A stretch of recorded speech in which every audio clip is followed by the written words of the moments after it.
The Borean Tundra is expansive, flat, and frigid. The terrain is diverse, with hard yet arable soil in the south transitioning to nourishing steam pools in the center. Along the western edge, formidable cliffs ascend and abruptly drop off into the west drift. The north is dominated by grasslands and a region of steep hills. To the northwest, the elevated island plateau of Koldara is visible. The east is blanketed in snow, presenting the harshest conditions the area has to offer. A river forms a natural boundary separating the Borean Tundra from the Dragonblight. Now scattered across the Borean Tundra are stone elders crafted by the Tuskar, varying in size from dwarf height to towering over houses. Many of these statues are located along the coast, and as per Bran Bronzebeard, serve as markers for their fishing routes, though some have been spotted inland as well. Now I want to visit some locations that I think are interesting. First, let us start with Valiant's Keep, which is where Alliance players begin when they set foot on Borean Tundra. During the fierce conflict with the Lich King, the fortress was under relentless attack both externally and internally by the Lich King's forces. As the fortress walls were still under construction, scourged Nerubians erupted from the earth, revealing the Borean Tundra's infestation with spider tunnels. The fortress's walls were completed amidst regular assaults from Nerubian flamespitters. Inside the fortress, the Cult of the Damned had established a presence in Valiance, thanks to the deceptive Counselor Talbot, who was in fact Sanlane Prince Valinar in disguise. He manipulated General Arlos to conceal the cult's activities and sent brave men to their deaths on futile missions. He also sabotaged the Alliance's command structure and unleashed a plague on the town of Farshire, a crucial supplier to the fortress. The truth was uncovered just in time to save Valiant's Keep by the Draenei Harbinger Viren, whose investigation led to the exposure and capture of the infiltrating cultists. And thanks to the Death Knight Thessarian, who revealed Prince Valinar's schemes and defeated him, nearly losing his life in the process. After the war against the Jailer, the Bronzebeard brothers reported that the town remains active. They also noted that if the enemies from the Riplash ruins hadn't been repelled by adventurers, Valiant's Keep would have undoubtedly been their next target. Now we venture to where the Horde players begin their adventure in this land, Warsong Hold. Before the establishment of Warsong Hold, the Horde operated from Garrosh's Landing, a site named in honor of Garrosh Hellscream, who led the fleet of Orcish destroyers to the coast. This served as their primary port once they chose to construct their fortress inland, providing a strategic base for housing troops, planning strategies, and strengthening their grip on Northrend. A legion of peons were dispatched from Orgrimmar to construct this imposing fortress. They began by excavating the icy tundra's stone surface, carving out colossal stone blocks. With the assistance of cranes, these blocks were strategically placed atop a hill they had excavated around. In a relatively short span of time, the fortress took shape. Upon the completion of the hold, the peons shifted their focus to fortifying the outer defenses, constructing a series of towers and gates around the perimeter of Mightstone Quarry. Garrosh Hellscream and Varrock Sourfang's plan for the fortress did not proceed without hitches. During construction, their workers inadvertently breached the subterranean layers of the Nerubar, scourged Nerubians, leading to the abduction of their people. Determined to protect Warsong Hold, Overlord Razgor rallied the Horde forces to counterattack. Quartermaster Holgoth, in an attempt to halt the onslaught on Warsong Hold, aimed to obliterate the sinkholes serving as the Nerubians' tunnels within the quarry. The relentless efforts of the Horde eventually forced the Nerubar to retreat. Simultaneously, the workers relocated to Warsong Hold were accommodated in modest shelters around the keep's base, which were subsequently seized by the Cult of the Damned. They wreaked havoc on the settlement and began to raise more undead minions for the Scourge forces.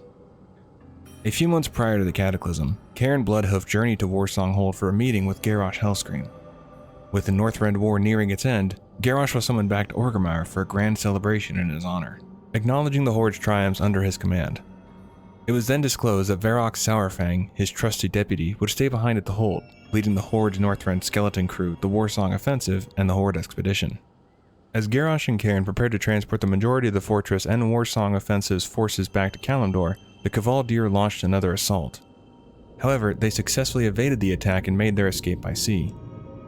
After the conflict with the Jailer, the Bronzebeard brothers relayed that the fortress, though still standing, was partially shrouded in webs, giving it an eerie, nightmarish appearance. We now travel to the east to a village called Kaskala. Once a thriving Tuskar port on the eastern coast of the Borean Tundra, now lies in ruins. It was the former capital of the Tuskar and their largest port until the Kavaldir longships emerged from the mists, initiating a brutal onslaught. The survivors sought refuge in Unope, to the east, where many remain. Cascala is known for its stone statues, which are said to house the spirits of departed Tuskarr elders, making the Kvaldir invasion even more heartbreaking. After the battle with the jailer, the Bronzebeard brothers encountered Tuskarr who expressed their determination to reclaim Cascala. Despite their peaceful nature, they believe in exacting justice against those who have harmed their kin. We now venture to the southwest where we find the Riplash Strand and the Riplash Ruins. Riplash Strand is a coastal stretch that once fell under the dominion of the Naga. However, the ruthless Kvaldir invaded, seizing control. Scattered along the shore are remnants of Night Elf ruins, likely an extension of the Riplash Ruins located further south.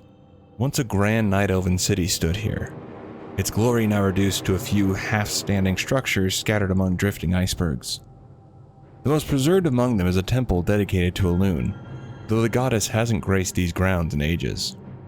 The ruins were claimed by the Riplash Naga after the Great Sundering, replacing Elune's presence with a statue of their queen Azshara. Half a millennium ago, the Riplash Naga were ruled by Emperor Raz Nazjan, when the formidable Kraken Leveroth was imprisoned in the waters beneath the ruins by Azshara herself. She bestowed a blessing upon his trident, ensuring it would slay the beast should it ever break free. The awakening of the Vrykul by the Lich King was not the only disturbance in Northrend. The North Sea freebooters pirates, driven by sheer greed, brought the Kvaldir to Northrend shores by pilfering artifacts from a Vrykul burial ground, thus disturbing the spirits of the deceased. One of these Kvaldir clans, the Skadir, landed their longships at the ruins, annihilated the Naga, leaving only Viha, and claimed the ruins as their own, using them as a launching pad for their assaults in the Borean Tundra. During the war against the Lich King, Alliance adventurers were dispatched to the ruins to repel the Kvaldir. As Valiant's Keep was next in the line of fire, the Skadir had plans to resurrect Leveroth, with one of their leaders, Ragnar Drakarland, found wielding the Trident of Nazjan in an attempt to awaken the beast. Viha later commanded his demise, as well as that of the Kraken. In the aftermath of the war against the jailer, the Bronzebeard brothers reported that the Skadir continued to summon their accursed mist over the area, obscuring a clear view of the ruins. Finally, we shoot northwest to Kuldara. During the War of the Ancients, Malygos, the dragon who suffered the loss of most of his dragonflight at the hands of Deathwing and the Demon Soul, sought refuge in the icy solitude of Kuldara. Here, he spent millennia spiraling into madness. Before the onset of the Nexus War, the island's surface and the surrounding waters began to crack open, revealing rifts that oozed with magical energy. These were the ominous signs of Malygos' scheming, causing minor tremors that rippled along the coastline. As the Nexus War unfolded, the Blue Dragonflight expanded their reach to the neighboring regions of Northrend, utilizing Kuldara as a training ground for the newly hatched warriors. The Kirin Tor, in response, established a camp known as Transitus Shield on the outskirts of Kuldara. Malygos perceived an overuse of arcane magic by mortal spellcasters across Azeroth. Determined to rectify this issue in his own manner, he resolved to incarcerate and annihilate all mortal mages, redirecting the flow of magic towards Kuldara. Now we move on to the Nexus, and it has quite a bit of history, so let's get into it. In the ancient past, the Titans entrusted Malygos with the guardianship of magic. However, the War of the Ancients brought about a catastrophe, as Deathwing nearly annihilated the Blue Flight, scattering the survivors to the winds. Foreseeing the impending doom, Corial Straws braved the magical defenses of Malygos' lair to protect the abandoned blue eggs. Overwhelmed by sorrow, Malygos retreated into the depths of the Nexus, paying scant attention to the world for thousands of years. Fast forward to 4 millennia later, a band of Chandorel highborn sorcerers dared to infiltrate the Nexus, seeking to unravel its magical secrets. They succeeded in uncovering the dragon's magical techniques, but their greed led them to pilfer potent artifacts. This act of theft activated the Nexus's magical defenses, plunging the surviving blue dragons into a frenzy. The highborn thieves managed to flee, but the dragons exacted their vengeance on Chandorel. Sometime later, in a moment of cosmic manipulation, the blue dragons pierced the veil of reality, making contact with a peculiar arcane being known as Alunith. Their fascination with Alunith's existence led them to summon it into Azeroth for a closer examination. Upon arrival, Alunith wreaked havoc throughout the Nexus, annihilating numerous invaluable artifacts and power-laden tomes before it was finally restrained. Rather than expressing outrage at the destruction, the dragons were thrilled by Alunith's unpredictable nature. After years of conducting benign experiments on Alunith, the blue dragon's curiosity was quenched, and they returned the entity to its original realm. Many years later, Alunith found itself bound within the Grand Staff of the Guardian of Tirisfal.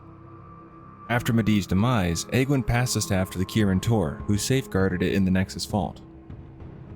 Following the conclusion of the Second War, Corialstraz, a member of the Red Dragonflight, ventured into Malygos' sacred haven.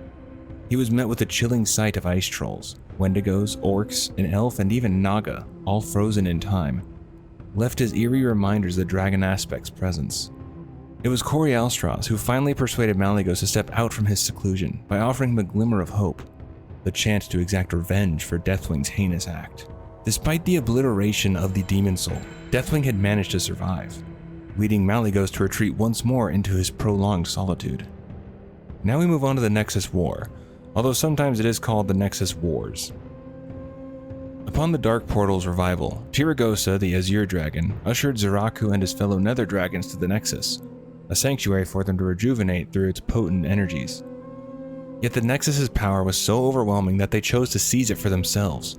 They began to siphon its energy, vowing to never fall under the control of the Orcs or any other being.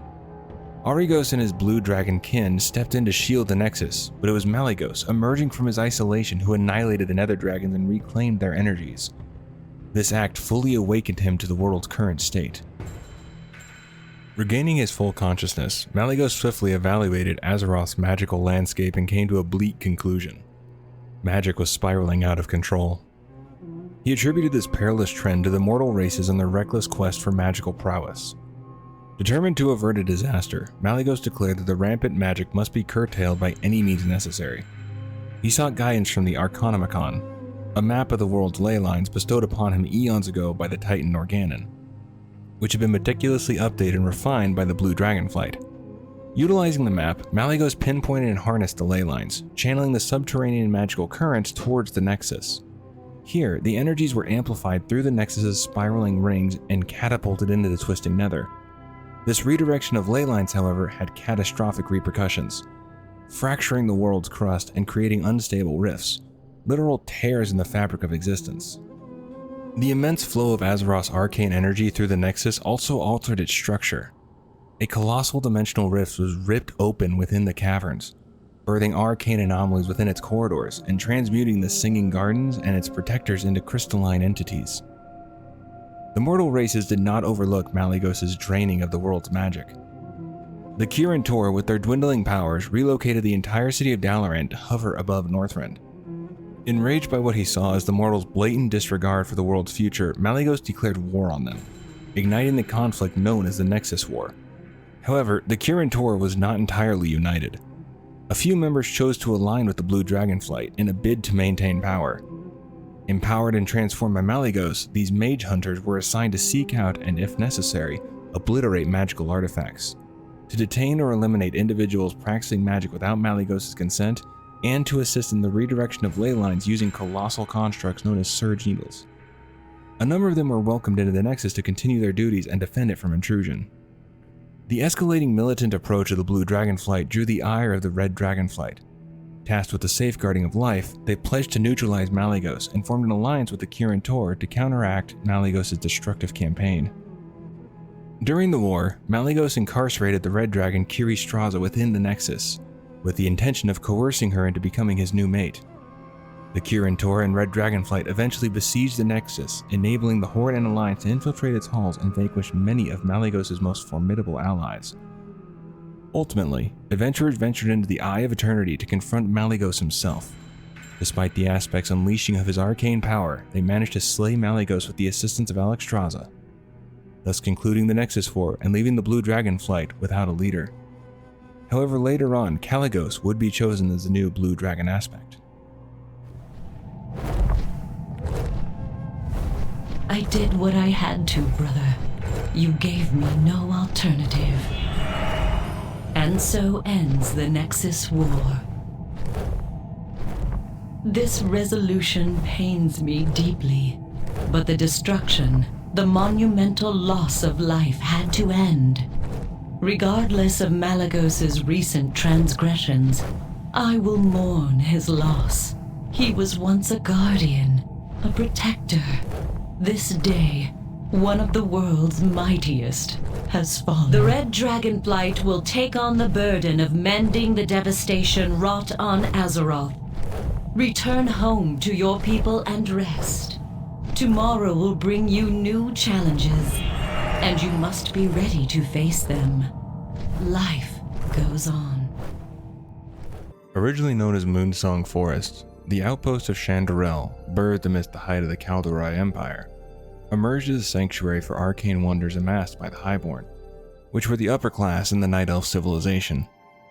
Around 10,000 years before the Dark Portal, as ancient Kalimdor bore witness to the cataclysmic Great Sundering, Chandorel found itself severed from the world.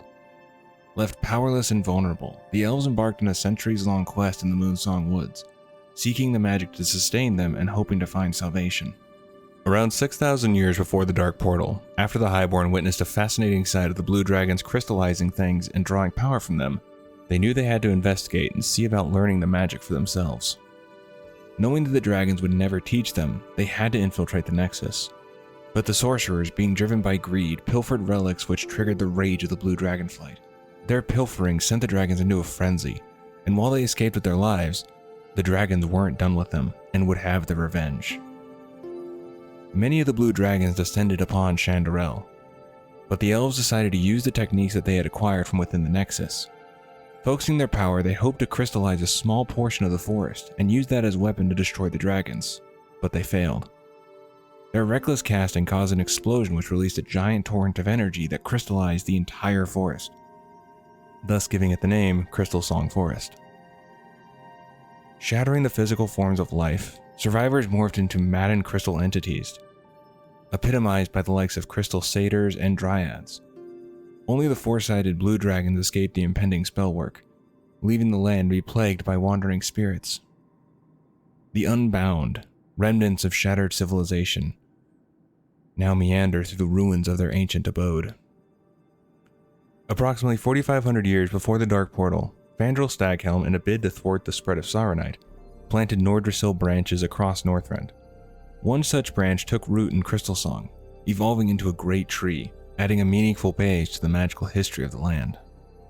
As the war against the Lich King unfolded, the enchanting city of Dalaran, a bastion of magic, defied convention by being teleported to hover over Crystalsong Forest, a stone's throw from Icecrown's ominous presence.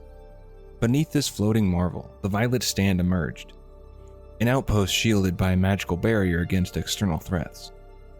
The Silver Covenant and Sunreavers, drawn by the beckoning mysteries, staked their claims in the vicinity, transforming the remains of Windrunner's Overlook and Sunreaver's Command into their respective domains. These were once proud highborn towers, now haunting echoes of a bygone era. In tandem with the Nexus War's unfolding drama, the relentless blue dragonflight, hot on the heels of the Kirin Tor, established the Azure Front. Amidst the crystalline landscape, surge needles punctured the azure skies, marking the dragon's strategic presence in a dance of arcane supremacy. Thus, the stage was set for a collision of magical forces, weaving a tapestry of intrigue over the hallowed grounds of Crystalsong Forest. In the wake of the Lich King's demise, the intrepid Bronzebeard brothers revisited the frigid landscapes at Northrend, chronicling their post-war escapades. Amidst their observations, a curious absence caught their attention. The once majestic Violet Stand had vanished, leaving only whispers of its mysterious past. Yet scattered across the icy expanse, other outposts endured, silent witnesses to the ebb and flow of time. As the remnants of conflict lingered, the Azure Front persisted as a steadfast outpost, its surge needles now rendered inert. However, the azure skies remained vigilant, patrolled by the ever-watchful Dragonkin, a testament to the enduring presence of ancient forces. Meanwhile, the Sunreavers and Silver Covenant maintained their foothold in the region. In the mystical embrace of Crystalsong Forest, the Unbound Thicket emerges as a dominant force, a realm entrenched in mystery within the eastern reaches. Its boundaries weave a cryptic tapestry, with Sunreaver's Command to the north, the haunting Zul'Drak to the east, the echoes of Windrunner's Overlook to the south, and the somber forlorn woods guarding its western flank. Amidst this thicket lies the ruins of Chandorel, nestled just east of a crystalline sentinel. A dance of energy unfolds in this realm where every tree bears the signature touch of crystal, and the very ground beneath, fissured and leaking magical energies, pulses with an otherworldly rhythm. The wind itself, a spectral whisper through crystal leaves, adds an eerie symphony to this surreal landscape. In the Unbound Thicket, the remnants of the once majestic Highborn echo through ghostly apparitions and twisted, maddened creatures. A perilous dance ensues where every glance may provoke the ire of these crystalline phantoms, as the forest holds its secrets close, guarded by the ancient and the arcane. In southern Crystalsong Forest, the puzzling azure front unveils itself southeast of the ethereal Violet Stand. Amidst the ancient trees, a captivating display of artifacts belonging to the majestic blue dragonflight graces the area. The heart of their power emanates from a colossal crystal tree, adorned with a mesmerizing chain of 3 surge needles. Strikingly, a 4th surge needle adorned with a distinctive crystal stands guard between this sanctum and the revered Violet Stand. During the tumultuous Nexus War, this very enclave served as the battleground where the formidable blue dragonflight contested against Dalaran and the Kirin Tor. A historical testament to the clash of powers resonates within the whispers of the trees. Years later, in the aftermath of the arduous conflict against the Jailer, the renowned Bronzebeard brothers chronicled their observations in a report. They recounted a lingering aura of magic, with surge needles suspended in the air like dormant guardians of bygone battles.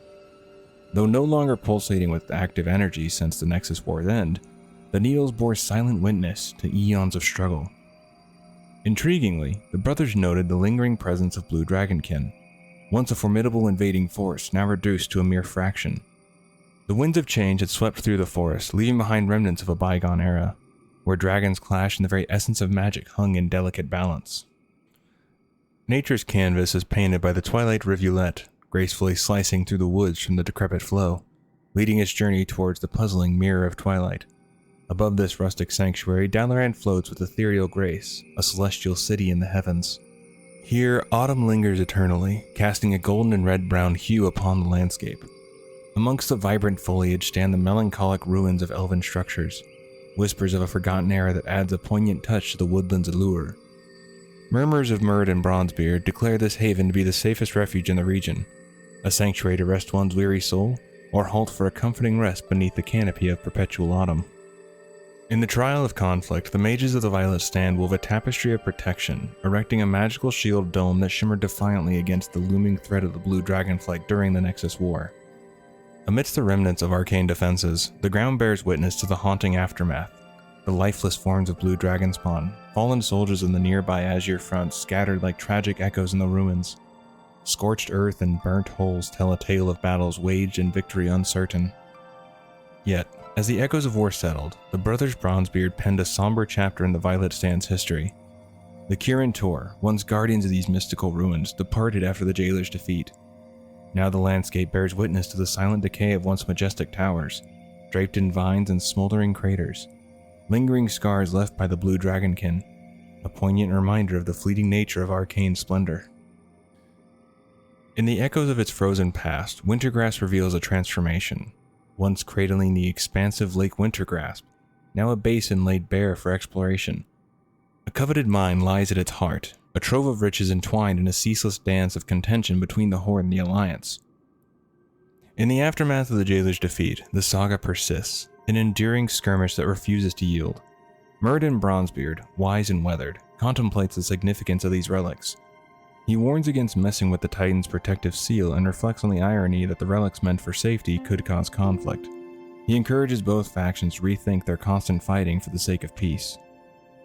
His brother, Bran Bronzebeard, wears the curiosity of an adventurer, eager to unveil the tales and powers dormant within these artifacts. Yet a thread of caution weaves through his words, advocating restraint until the world teeters on the precipice of global catastrophe.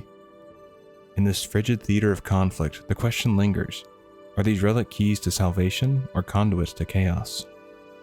So the only thing I couldn't really find like concrete information on was what caused the crystal part of the forest to get taken over by the Forlorn Woods.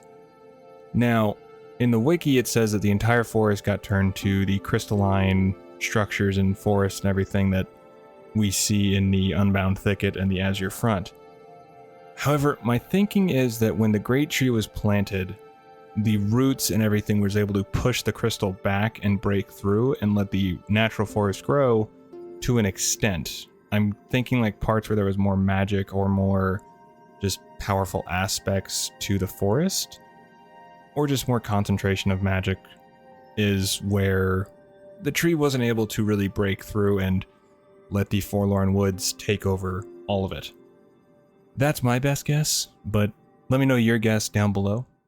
In the heart of a vast Arctic wilderness, encircled by dense forests, lies a landscape strewn with the gleaming skeletal remains of fallen dragons. Dominating this frozen expanse is the Wyrmrest Temple, a structure of ancient origin, believed to have been erected by the Titans in the early days of Azeroth's creation. It is within this fortress that the 5 mighty dragon aspects are said to have received their blessings, and their duty to safeguard the developing world. This sacred connection to the dragon kind might explain why dragons nearing their life's end journey to the Dragonblight to enrich the land with their final breath. 5 majestic dragon shrines, each representing a color, red, bronze, green, blue, and black, encircle the Wyrmrest Temple. Each shrine is imbued with the unique powers of its respective flight. However, these shrines are under siege by the undead Scourge, who seek to raise new, horrifying forms of undead dragons to serve the Lich King. In response to this threat, Alexstrasza has started rallying heroes to join the fight against the Scourge. Simultaneously, the Tonka and Tuskar are engaged in their own desperate struggles against the undead. The Scarlet Onslaught, formerly the Scarlet Crusade, has also arrived, hoping to triumph in their ongoing battle against the Lich King and his minions. Both the Alliance and Horde have started to establish a foothold in the Dragonblight, focusing particularly on the sealed entrance to Icecrown, Angrathar the Wrathgate. Here, both factions are preparing for the inevitable siege that will lead them into the Lich King's lair. However, the threats in the Dragonblight are not solely from the Lich King. The Blue Dragonflight, under the command of the Blue Dragon aspect Malygos, is determined to bend all existing magic to his will. Malygos has directed his flight to position massive machines over key ley line clusters, believed to be part of a plan to realign the magical energy paths beneath the world. If successful, this could trigger an ecological and magical disaster that could destabilize not just Northrend, but the entire world. Despite its predominantly icy landscape, Dragonblight boasts several locations with drastically different terrains. The most striking of these are the Dragon Shrines, each with its unique environment. The Obsidian Dragon Shrine with its lava, the Emerald Dragon Shrine with its tropical forest, and the Bronze Dragon Shrine with its desert. 823 years before the Dark Portal, the renowned Egwene journeyed to the Dragonblight to assist the Dragonflights in expelling a horde of demons that were siphoning the potent arcane energies of the Blue Dragons. As a final demon was exiled from the world, the avatar of Sargeras emerged to challenge her. While Egwene did win the fight with the demon, it was at a cost she was unaware she had paid. Sargeras had transferred a portion of his spirit into her soul. With this, Sargeras darkened her thoughts and drove her to distance herself from the Council of Tirisfal, which is an order that was formed of human, gnome, and high elven mages charged with protecting Azeroth from the demons. But without knowing it, Egwene passed the dark spirit of Sargeras onto her son, Medivh. Upon reaching the Howling Fjord in his pursuit of Mal'Ganis, Prince Arthas directed his fleet and soldiers toward the northwest, to the Dragonblight. It was here that an alliance messenger delivered King Tyrannus' command to withdraw the expedition, and here that Arthas ordered the destruction of his own ships, effectively marooning his forces in Northrend. A few days later, Arthas found himself under attack from Mal'Ganis' superior forces, leading him to seek the power of Frostmourne in a northern cave. When Arthas, now a Death Knight, returned to Northrend after laying waste to the northern territories of Lordaeron, heeding the Lich King's summons to battle Illidan's Stormrage, his initial base was established on the southern shores of Dragonblight. Now when I was going through this, I actually found something kind of interesting, aside from everything else. Malygos and his Blue Dragonflight fiercely protect the dragon bones scattered across the valley. However, the rise of the Lich King and his Scourge has led to the desecration of many of these graves, with the bones being used to create the Frostworms for the Scourge's army. Which I didn't know that was where the Frostworms came from. Another random fact for you is that a human settlement once stood here. However, roughly 2 years following the conclusion of the Second War, it fell victim to the Lich King's devastating plague of undeath, which were the first humans to fall victim to the plague. It's not a happy little random fact for you, but it's a random fact you can know. Now let's talk about Naxxramas. Long ago, Anu Barak, the Crypt Lord, spearheaded a legion of undead warriors into the ancient Nerubian Ziggurat, which we now recognize as Naxxramas. The Citadel succumbed to the relentless onslaught of Scourge forces, and guided by the Lich King's command, its once hospitable corridors metamorphosized into a formidable war engine. Empowered by dark enchantments, the fortress was violently uprooted from its subterranean abode, ascending into the heavens veiled by an impenetrable layer of clouds. Within this concealed realm, Naxxramas grew quickly in malevolent might. Obedient to the Lich King's will, the unleashed fury dwelling within the necropolis was poised to wreak havoc upon the unsuspecting world. Naxxramas journeyed back to Lordaeron, becoming the epicenter of a devastating plague that swept across the land. Engaged in a relentless war against the Scarlet Crusade, Argent Dawn, the Forsaken, and the Alliance's human forces, Kel'Thuzad found his dominion in the Plague Lands besieged by adventurers from diverse races and nations. Faced with these unyielding challenges, Kel'Thuzad's forces strained to maintain Naxxramas' security. However, the once concealed gates now stand ajar, unleashing Kel'Thuzad's fresh legions, swiftly obliterating all who oppose the relenting might of the Scourge. Now in WoW initially, Nax was nestled within the ominous Plaguewood.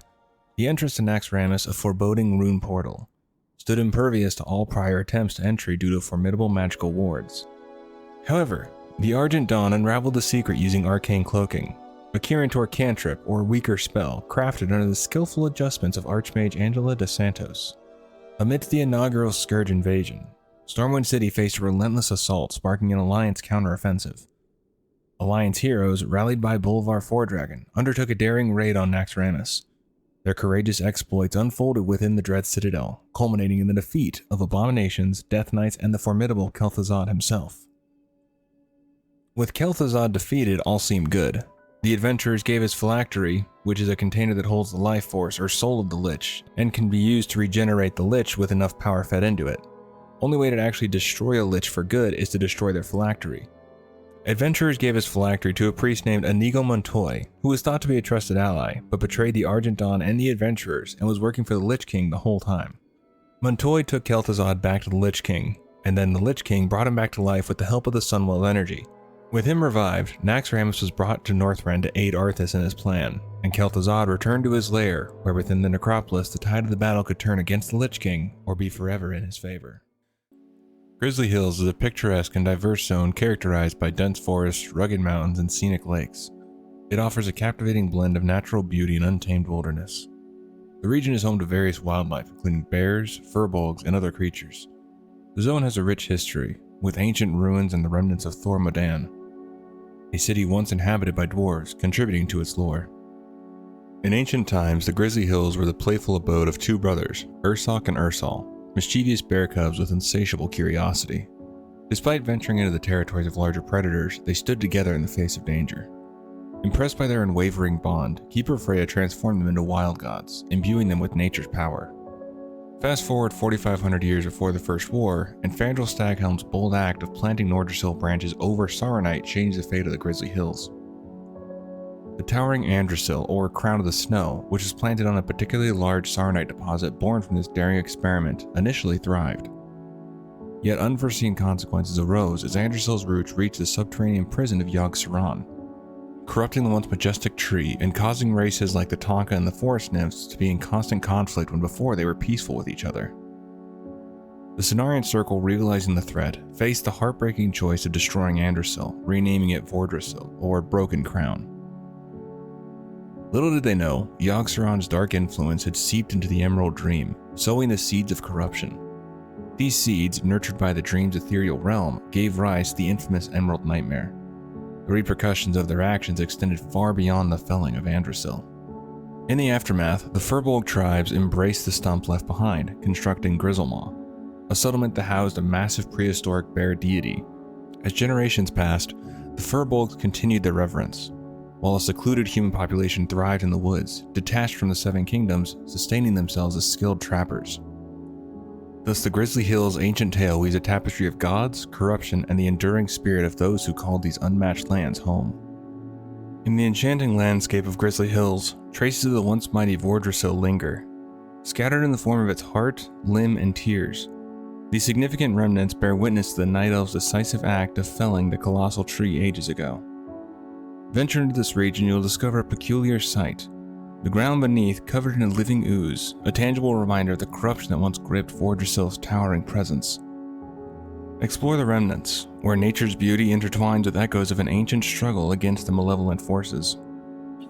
We travel now to Ursoc's Den, the lair of the wild god Ursoc, renowned for his epic clash with the Burning Legion during the War of the Ancients, positioned northwest of the Westfall Brigade encampment. Carved from solid rock, it takes the form of a colossal bear's head, with its mouth serving as the entrance to a natural canyon. Within this remarkable sanctuary, Ursoc made his dwelling thousands of years ago, leaving an enduring mark on the rugged landscape of Azeroth. During the conflict against the Lich King, the Grizzlemaw furbolgs, gripped by madness, sought to revive the spirit of Ursoc. Yet the malevolent touch of the old god Yogg-Saron tainted the noble endeavor. It wasn't until Tur Ragepaw, a shaman from the Timbermaw tribe, along with a group of intrepid adventurers, ventured into the den that the corruption was purged. In a courageous act, they freed the spirit of the wild god, restoring Ursoc to his untainted essence. Now within Grizzly Hills, there are two areas for Alliance and Horde. For the Horde, there is the Conquest Hold, and for Alliance, there is Amberpine Lodge. Amberpine Lodge is a captivating haven nestled within the enchanting Grizzly Hills. Picture this: a rustic lodge surrounded by towering pine trees, their amber hues blending seamlessly with the natural beauty of the landscape. The air is filled with the comforting scent of pine needles, and the distant sounds of wildlife add to the lodge's tranquil charm. The lodge stands as the main gathering point for the Alliance in the western Grizzly Hills. Originally crafted by Alliance-affiliated hunters and woodsmen as a meeting hall, it became a vital outpost during the war against the Lich King when Lieutenant Dumont and Valiant's expedition forces took command of it for military purposes. In the post-war era, the lodge has gracefully returned to its tranquil origins, embracing more peaceful pursuits once again. Now we move over to Conquest Hold, where we see formidable fortress walls encircling a deep, echoing fighting pit, where the clashes of strength and skill resonate through the air. During the tumultuous war against the Lich King, the Hold was under the firm command of Conqueror Krenna, an orc known for her aggressive demeanor, even by the Horde's robust standards. Her rule extended over the forces stationed within the fortress. In a surprising turn of events, fate unfolded within the very pit she ruled. A challenge arose, not from an external force, but from within. Krenna found herself pitted against her own sister, Gorgana, in a fierce showdown. The echoes of battle faded, leaving Gorgana as a triumphant victor. With the changing of the guard, Gorgana emerged as a new leader of Conquest Hold, steering its destiny in the Grizzly Hills. Now in northeast Grizzly Hills, we have an area named Thor Modan. This is a city being besieged by earthen and stone giants. The Iron Dwarves, masters of the outskirts of Thor Modan, seemingly hold a sturdy grip on the city's edge, but appearances deceive. For venturing deeper into Thor Modan reveals a city devastated by unseen forces. Among the remnants, the unfortunate aftermath of the Crossfire claims members of the Explorers League. Their trappings scattered across the landscape. Journal pages and regrettably the remains of those who ventured in and never returned paint a somber picture. For those of the Alliance on a quest in this troubled region, a noble mission awaits. Aid the Explorers League in retrieving valuable excavation information from fallen comrades. Yet the call for assistance doesn't end there. On the highest point overlooking Thor Modan stands Curran, a colossal earth giant, leading an army against the Iron Dwarves' sinister machinations. The discerning adventurer can lend their strength to Curran's cause, battling alongside the giants in the Boulder Hills area, where a fierce clash unfolds. The Ironforged Dwarf Explorers Guild, in their relentless pursuit of knowledge about the Titans and their origins of the race, undertakes excavations in Thor Modan. Their quest for enlightenment propels them into the heart of conflict, inviting brave souls to join their cause and uncover the mysteries that lie within the battered city's ruins. During their Northrend journey, the Bronzebeard brothers encountered Thor Modan. While the Iron Dwarves aligned with the uncorrupted forces of Ulduar, the Earthen in this region served the Stone Giants, maintaining a perpetual conflict with their Iron Dwarf counterparts. Amidst this strife, the city faced ongoing bombardment by the Stone Giants, preventing any attempts at rebuilding. Consequently, the Iron Dwarves found themselves compelled to relocate to Dun Argol, seeking refuge from the relentless attacks. South of Thor Modan, we have Dun Argol. Guided by the indomitable Iron Thane Furyhammer, the city rose to prominence as the capital of the Iron Dwarves after the fall of Thor Modan, succumbing to relentless destruction by the Stone Giants. The Explorers League sent prospectors Gan, Gorgon, and Varana, and their mission is to unearth the rich history of Dun Argol. Little did they expect the bustling population, and were unfortunately taken captive by the Iron Dwarves. Luckily for them, adventurers later swooped in to rescue them from their unexpected predicament. As noted by the perceptive Bronzebeard brothers, Dun Argol stands as a testament to the Northrend Titanic style. Marvel at the intricate runes adorning every surface, unveiling the city's unique charm and storied past. Explore the secrets concealed within the heart of Dun Argol, where history and adventures intertwine in the frosty landscapes of Northrend. Venture south of Draktheron Keep in the Grizzly Hills, and you'll stumble upon the unique village of Zab Halak. Imagine a cluster of quaint troll huts enveloping a ziggurat crowned by a colossal stone head known as the Seer of Zul'Drak. Before the clash with the Lich King, a dark fate befell the village, succumbing to the scourge even before the Alliance set foot in Northrend. The once thriving Drakari trolls met a tragic end, leaving Zul'Drak in ruins. In the aftermath of the war against the Jailer, the intrepid Bronzebeard brothers explored the desolate remnants of Zul'Drak. Their report painted a haunting picture, a once vibrant village reduced to ruins, now haunted by wandering ghouls with no purpose or direction. The echoes of history linger in the quietude of this forsaken place. South of Zul'Drak, you'll find Venture Bay, once a relatively quiet spot utilized by the Venture Company for their ventures. It transformed into a fierce battleground during the war against the Lich King. The Alliance, represented by scouts from the Westfall Brigade encampment, clashed relentlessly with the Horde's forces from Conquest Hold, each vying for control of the strategic harbor. In the aftermath of the war against the Jailer, the Venture Company once again claimed dominion over the harbor, converting it into a hub for mining and deforestation endeavors. Muradin Bronzebeard's insightful reports noted a surprising twist. The Alliance and Horde, having set aside their differences, no longer waged war over Venture Bay. Instead, a glimmer of hope emerged, hinting at the possibility that these once rival factions might one day join forces against the common threat posed by the Venture Company. In the ancient days of Grizzly Hills, two adventurous bear cub brothers, Ursoc and Ursol, roamed together. These brothers, fueled by curiosity, often wandered into the territories of larger predators. Surprisingly undeterred by danger and the refusal to leave each other's side, their unbreakable bond caught the eye of Keeper Freya. As the brothers got older, they became the true kings of Grizzly Hills, towering over their fellow bears with unmatched size and strength. And as an added bonus, they didn't feel the effects of getting older. Recognizing their potential, she foresaw their transformation into wild gods due to their unwavering dedication to each other. As they matured, Ursoc's protective nature emerged, feeling a duty to preserve Azeroth's wilds. He and other wild gods were bestowed unique weapons by Freya. These artifacts held untapped strength dependent on the skill of their wielders. To unleash their true potential, practice, care, and self-improvement were essential. While some wild gods overlooked Freya's gifts, neglecting their weapons, Ursoc stood out.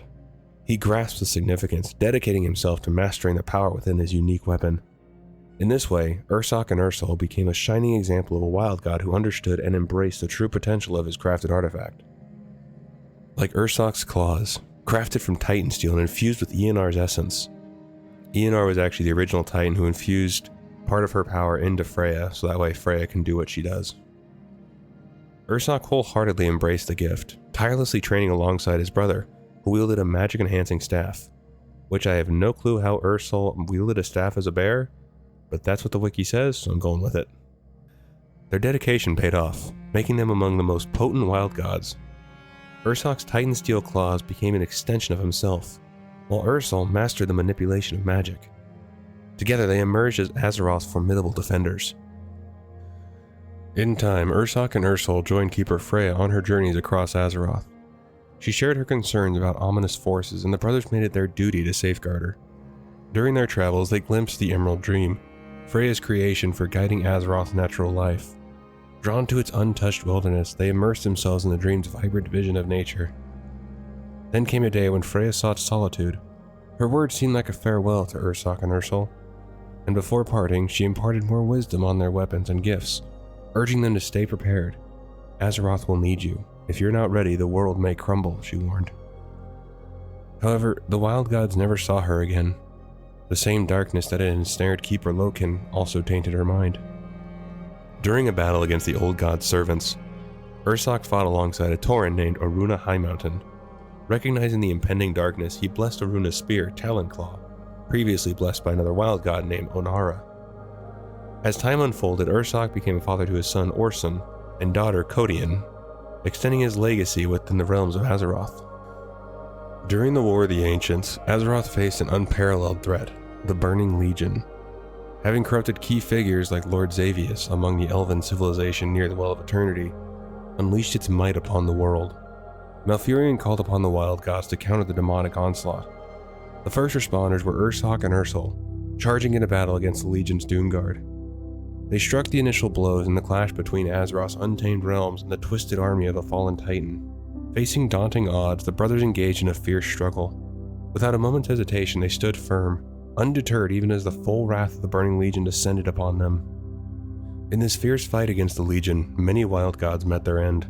Ursol and Ursoc, however, stood side by side, utilizing Freya's bestowed gifts to repel waves of demonic foes. Despite their valiant efforts, their strength had its limits. An unrelenting surge of Fellstalkers ultimately overwhelmed them, leading to their demise. Together their spirits journeyed to the Emerald Dream, where they lingered for millennia. In the physical realm, Ursoc's legacy was embodied solely in his claws.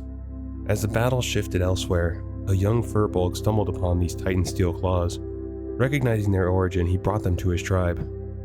Across generations, the Firbolgs revered the claws as the ultimate symbol of their bear god Ursoc, the enduring testament of a fallen hero. However, wielding these powerful claws proved perilous for most Firbolgs, inducing an uncontrollable bloodlust that struck both friends and foe. Ursoc's spirit, residing in the Emerald Dream, observed the chaos caused by his once mighty weapon. Realizing the Firbolg's inability to control the claws, Ursoc withdrew his spirit from them until a worthy champion arose. In time, a group of druids of the Claw seized the now powerless claws from the Firbolgs and returned them to Ursoc's spirit within the dream. The tale of the Titan steel claws of Ursoc unfolds, carrying the weight of sacrifice, reverence, and the quest for a worthy bearer. During the war against the Lich King, the Firbolgs of Grizzlemaw faced the encroaching grip of madness. Desperate, they sought to resurrect Ursoc using the mystical energy of the ill-fated tree, Vordrasil. However, the lingering corruption within the tree seeped into both the Firbolgs and Ursoc upon revival, corrupting them both. Tur Ragepaw, along with a brave group of adventurers, confronted and cleansed Ursoc's spirit within his own cave, breaking the dark hold of corruption. Grateful for their aid, Ursoc imparted a dire warning about the old god Yogg-Saron, the sinister force behind Vordrasil's demise. Since his second demise in the Grizzly Hills, Ursoc's spirit found solace in the embrace of the Emerald Dream. A brave druid adventurer seeking the claws of Ursoc for the battle against the Burning Legion encountered a challenge. Satyrs, servants of the Emerald Nightmare, sought to claim Ursoc's domain within the dream for themselves, tainting it for the relentless pursuit of the coveted claws. With the blessing of Ursol, the adventurer embarked on a quest to obtain the claws. Together with Ursoc, they fought off the Nightmare's minions only to fall into a cunning trap orchestrated by Xavius. Despite Ursoc's confident proclamation that Xavius couldn't face a god, the Nightmare Lord, shaped by the powers of the old gods, captured Ursoc nonetheless. In the Emerald Dreamway, a son of Ursoc guided the Archdruid of the Dream Grove to acquire the essence of tenacity from Rock Mora, aiming to power the Idol of the Wild and commune with Malorn. As Malorn became ensnared in an Emerald Nightmare recreation of his death, fragments of Ursoc and Ursol battled demons during the War of the Ancients. Ursoc emerged as a formidable boss in the Emerald Nightmare raid, set in a distorted version of Grizzly Hills within the Nightmare's clutches. The veil of the Nightmare lifted just before Ursoc's demise. Orchestrated by a courageous band of adventurers, after Xavius met his end, Ursoc's spirit lingered within the renewed tranquility of the Emerald Dream.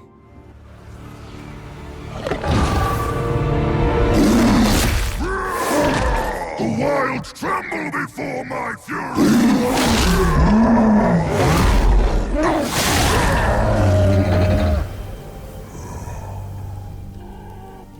The nightmare's veil is lifted.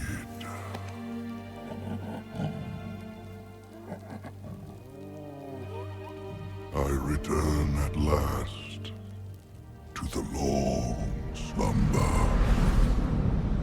to the great forest beyond, until I may serve the wilds again.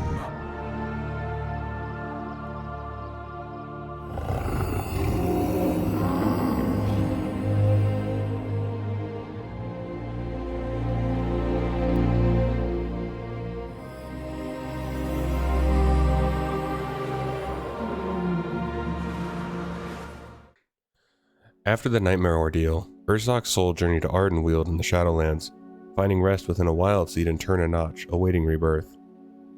Arelon pledged to the Winter Queen to guard the Bear God's wild seed and nurture it with vital anima. As the anima drought cast its shadow over Ardenweald, Arelon struggled to find fresh anima. One day, returning from foraging, he stumbled upon members of the Wild Hunt sacrificing wild seeds in Turnanach to preserve the dwindling anima. Initially enraged and sprung into action to defend the grove he was tasked with protecting, until he was shown a vision by the Winter Queen revealing the imminent peril threatening all of Ardenweald. Faced with a heart-wrenching choice, he was asked to sacrifice one soul for the sake of the forest. Acknowledging Arelon's pure heart, the Winter Queen sympathetically allowed him to decide, understanding the gravity of the situation. One last time, you serve the wilds. You will not be forgotten. Seeking forgiveness, he drained the anima from Ursoc's wild seed, leaving it to crumble in the wind as a sacrifice to ensure the survival of the forest. Now we get to talk about Ursol, but I'll be kind of glossing over his beginning since him and Ursoc share the same start. They really only differ in Legion, but there is more to learn there, I feel, about what happened the day they died. Now when Ursol had been given his weapon, he took his training and weapon very seriously, mastering it over time. After falling in battle from being overrun by Fellstalkers, he was able to go to the Emerald Dream with Ursoc to protect the dream. But over time, the Nightmare was able to manifest within the dream, which they were able to do due to Vordrassil's roots coming into contact with Yogg-Saron in his prison within Ulduar, which he used as a doorway to the Emerald Dream, due to Vordrassil's connection to the dream. The old god spread small seeds of corruption throughout the dreamways. While Yogg-Saron opened the dream to his brethren, N'Zoth would later become the one who took the most active role in its corruption. A chosen druid was tasked with retrieving the claws of Ursoc to help fight the legion that had returned. Knowing that those claws could turn the tide of the battle, the druid meets up with Leah Stonepaw to discuss where to find the claws, as she is a member of the Druids of the Claw and dedicate their lives to following Ursoc's example. Upon meeting with her, she says that the claws were hidden away for a good reason, and asks if the situation is truly so dire. After explaining her the claws, you meet her in Grizzly Hills. Ursol observed the druid's courage and skill, ultimately bestowing his blessing upon them. Through these trials, you learn from Ursol that the two brothers were unstoppable together, but the day of the battle that ultimately claimed their lives, Ursoc and I fought as a team. He would strike, and I would guard his side. Together, we were unstoppable. Tell me, is there anyone willing to fight at your side, Druid? I've seen what this hero can do. I will gladly help. Once, during the chaos of an ancient battle, my brother and I became separated. I failed to be at his side when he needed me most.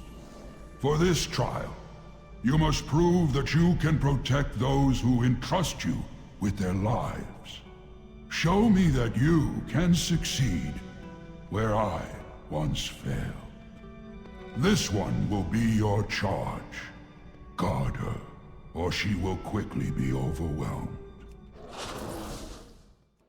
Ursol forever carries that guilt, and forever wishes he could have saved his brother and not failed him. As the Emerald Nightmare ensnared Malorn in a chilling recreation of his demise by Archimonde, echoes of Ursoc and Ursol emerged. In this haunting reflection of the War of the Ancients, figments of the Bear God brothers valiantly battled demons, leaving an indelible mark on the dreamy tapestry of Azeroth history. According to Murd and Bronzebeard in the book Exploring Azeroth Northrend, Howling Fjord can be aptly characterized as a region featuring green meadows intersected by bone-chilling rivers, pine forests wafted with a crisp and invigorating breeze, and towering rugged fjords. In the violent era of the Third War, Prince Arthas Menethil of Lordaeron embarked on a perilous mission to vanquish the Dreadlord Mal'Ganis for unleashing the plague of undeath that wreaked havoc across his homeland. Alongside the intrepid dwarven explorer Murd and Bronzebeard, whom they believed to be a mere pawn in the sinister game orchestrated by the Lich King.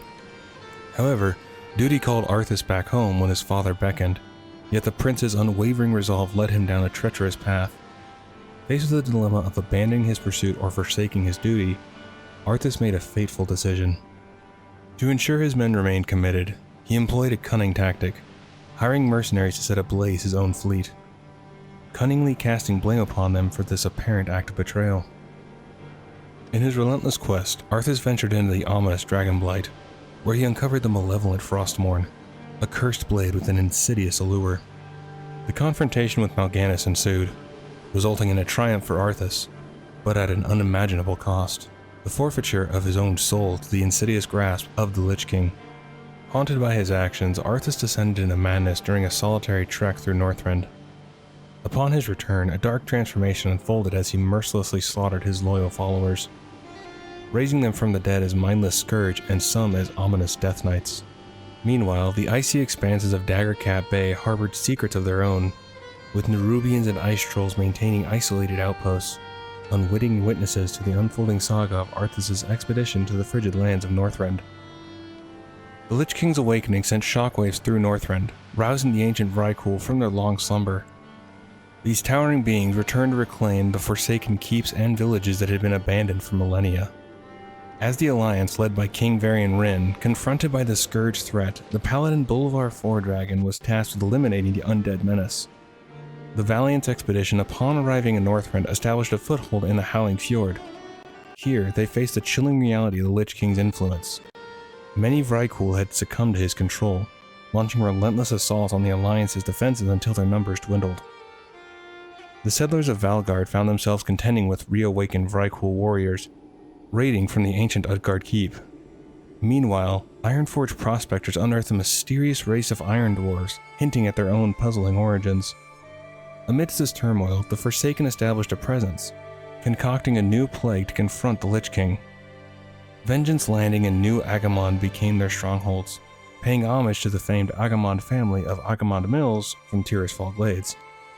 Enter Prince Keleseth, a figure tied to the Vrykul's alliance, who took residence at Utgard Keep. He not only oversaw Scourge operations in the Howling Fjord, but also proved to be a formidable adversary, collaborating with Igvar the Plunderer to orchestrate disruptive raids throughout the region. Now, if you're like me and have no idea of the Agamond family, I figured we should talk about them. In the face of the Scourge's ominous arrival in Tirisfal, Gregor Agamond made a steadfast decision. His family would stand their ground and protect their homestead. The Agamonds, with unwavering determination, fortified their mills and rallied their employees to join the defense. Their once well-fortified stocked haven took a dark turn when the youngest son, Devlin, betrayed them by aligning with the Scourge. In a sinister act, Devlin murdered watchmen and guided the undead through a breach, catching the defenders unaware as they slept. The ensuing chaos led to a third of the defenders falling before the undead were eventually quelled. With diminished numbers, the Agamond struggled to fend off the relentless Scourge assault. Tragically, the entire family succumbed to the plague of undeath, transforming into mindless Scourge undead.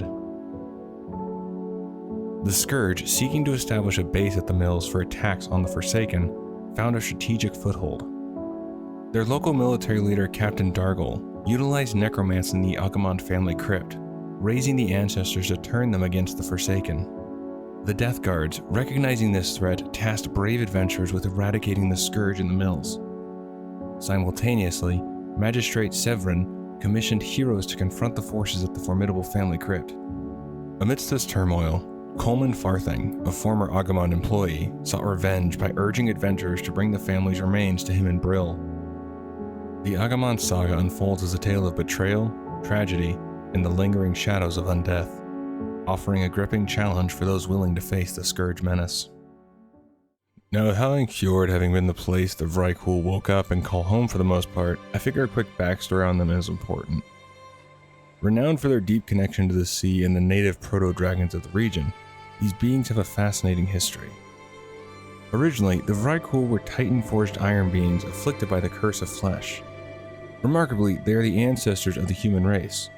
The first humans emerged when Vrykul children were born weak and deformed due to the curse. In the era before the Great Sundering, King Yemeron led the Vrykul from Utgard Keep. Fearing the curse of flesh, he directed his people to enter a long hibernation to endure the coming millennia. However, not all Vrykul followed his path. Ages ago, a group ventured to the sacred realm of Stormheim in search of their true gods. Another seafaring faction settled on Kul Tiras, specifically in the region of Drustvar, becoming known as the Drust. With the onset of the Lich King's war in the Icy Wastelands, the Northrend Vrykul awoke, hailing him as a god of death. Under King Yemeron's leadership, they pledged themselves to the Lich King, joining the Scourge armies. After the living triumph and with no death god to serve, the Vrykul returned to their former way of life, keeping to themselves and resuming their unique existence. Utgard Keep, nestled among the central cliffs of Howling Fjord, was deemed an abandoned relic, a silent witness to a lost era. Yet a recent awakening has stirred the fortress's dormant residents, the Vrykul. Feared for their alleged alliance with the Scourge, these savage beings now terrorize neighboring settlements. With formidable proto-dragons under their command and unparalleled battle prowess, the Vrykul pose a direct threat to both Horde and Alliance endeavors in Northrend. The only conceivable means to break their indomitable spirit lies in defeating their revered leaders. However, failure in this quest may consign heroes to become trophies adorning the ancient halls of Utgard Fortress. The settlement of Valgard has recently rekindled the Vrykul's presence. Loyal to the dormant King Yimmeron, rumors circulate that they serve the ominous Lich King. Their savage nature intertwines with the Titan creation myth unfolding as the expansion's events transpire. These fierce warriors launch assaults on Horde and Alliance settlements, pouring forth from the formidable Utgard Keep near Valgard. During the war against the Lich King, King Yimmeron held his throne at Utgard Keep, forging an alliance with the Scourge. The Lich King dispatched Prince Kaelseth as an ambassador to oversee Scourge operations in Howling Fjord. Collaborating with Ingvar the Plunderer, they orchestrated disruptive raids, with adventurers eventually managing to defeat Prince Kaelseth, albeit temporarily.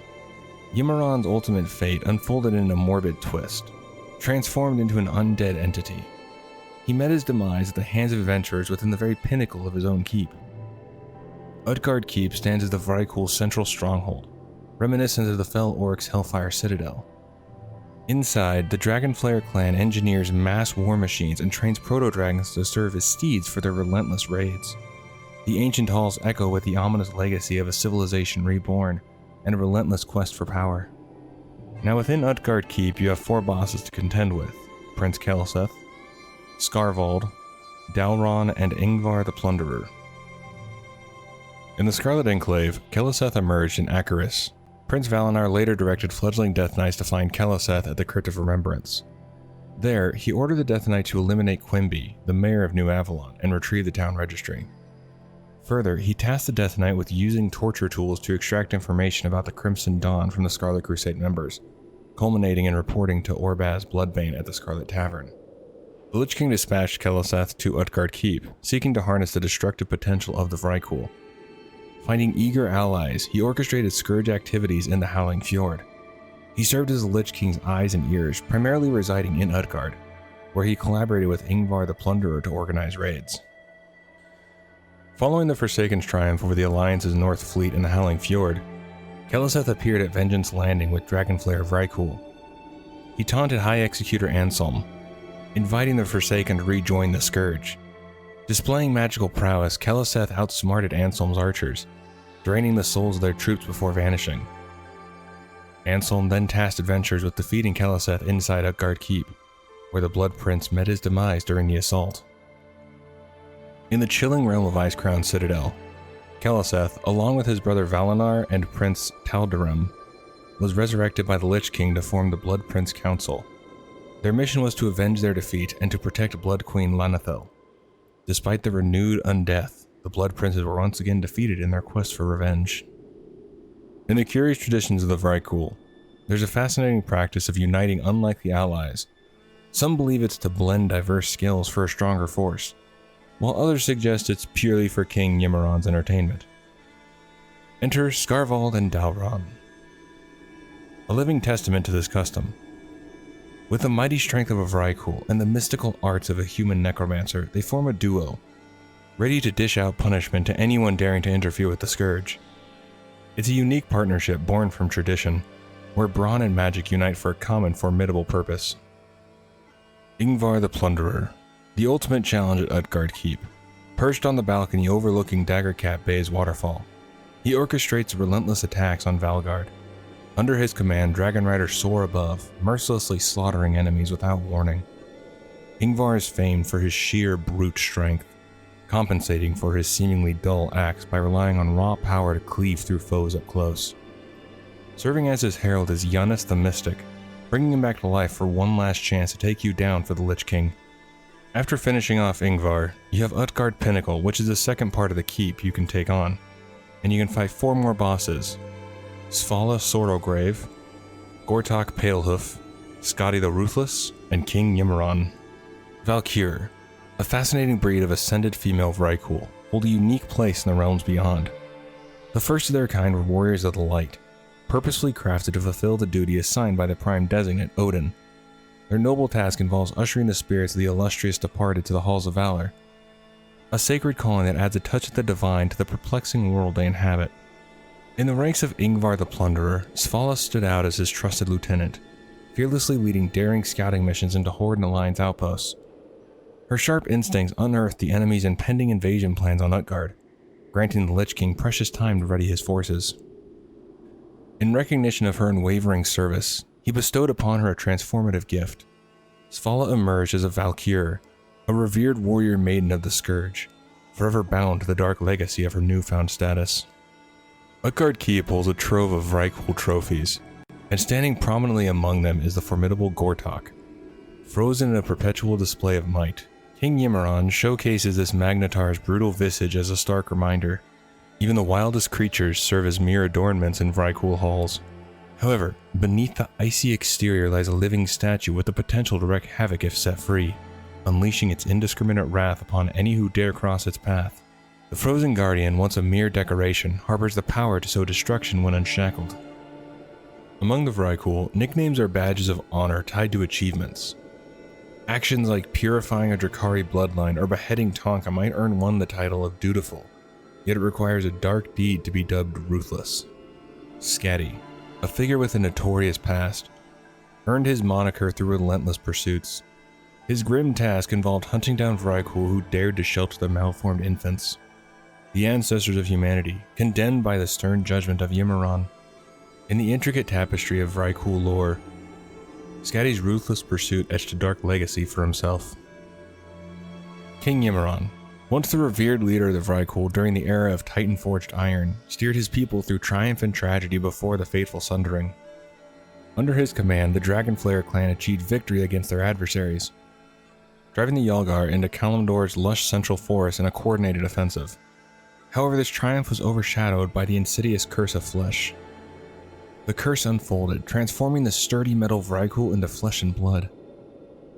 Yimmeron grappled with the anguish of this transformation, laid blame on the Titans, and sought to purge what he deemed as weakness from his people. Soon, Dragonflayer women birthed small, malformed children, sparking fear and superstition. Yimmeron, torn between blame for the affliction, accused the mythical Keepers, urging his people to forsake them and unite under his banner. A moral dilemma emerged among the Vrykul as some advocated for the extermination of these aberrations to preserve the purity of the Vrykul race. Others pleaded for mercy, recognizing that despite their weakness, these infants were still their children. In deep contemplation, the king reached a perilous conclusion, blaming the Titans for the curse. The Vrykul, believing this false narrative, abandoned their gods and outlawed Titan worship at Yimmeron's command. The king sided with those calling for the death of the malformed infants, making the decree that parents must kill their afflicted children or face execution at Yalarbron. While many obeyed this harsh command, some, unable to comply, departed from the Dragonflayer with their children. Thus, the king unwittingly played a role in the creation of what would become the human race. Faced with the persisting curse, Yimmeron chose an extraordinary solution, putting his people into magical slumber to be awakened ages later.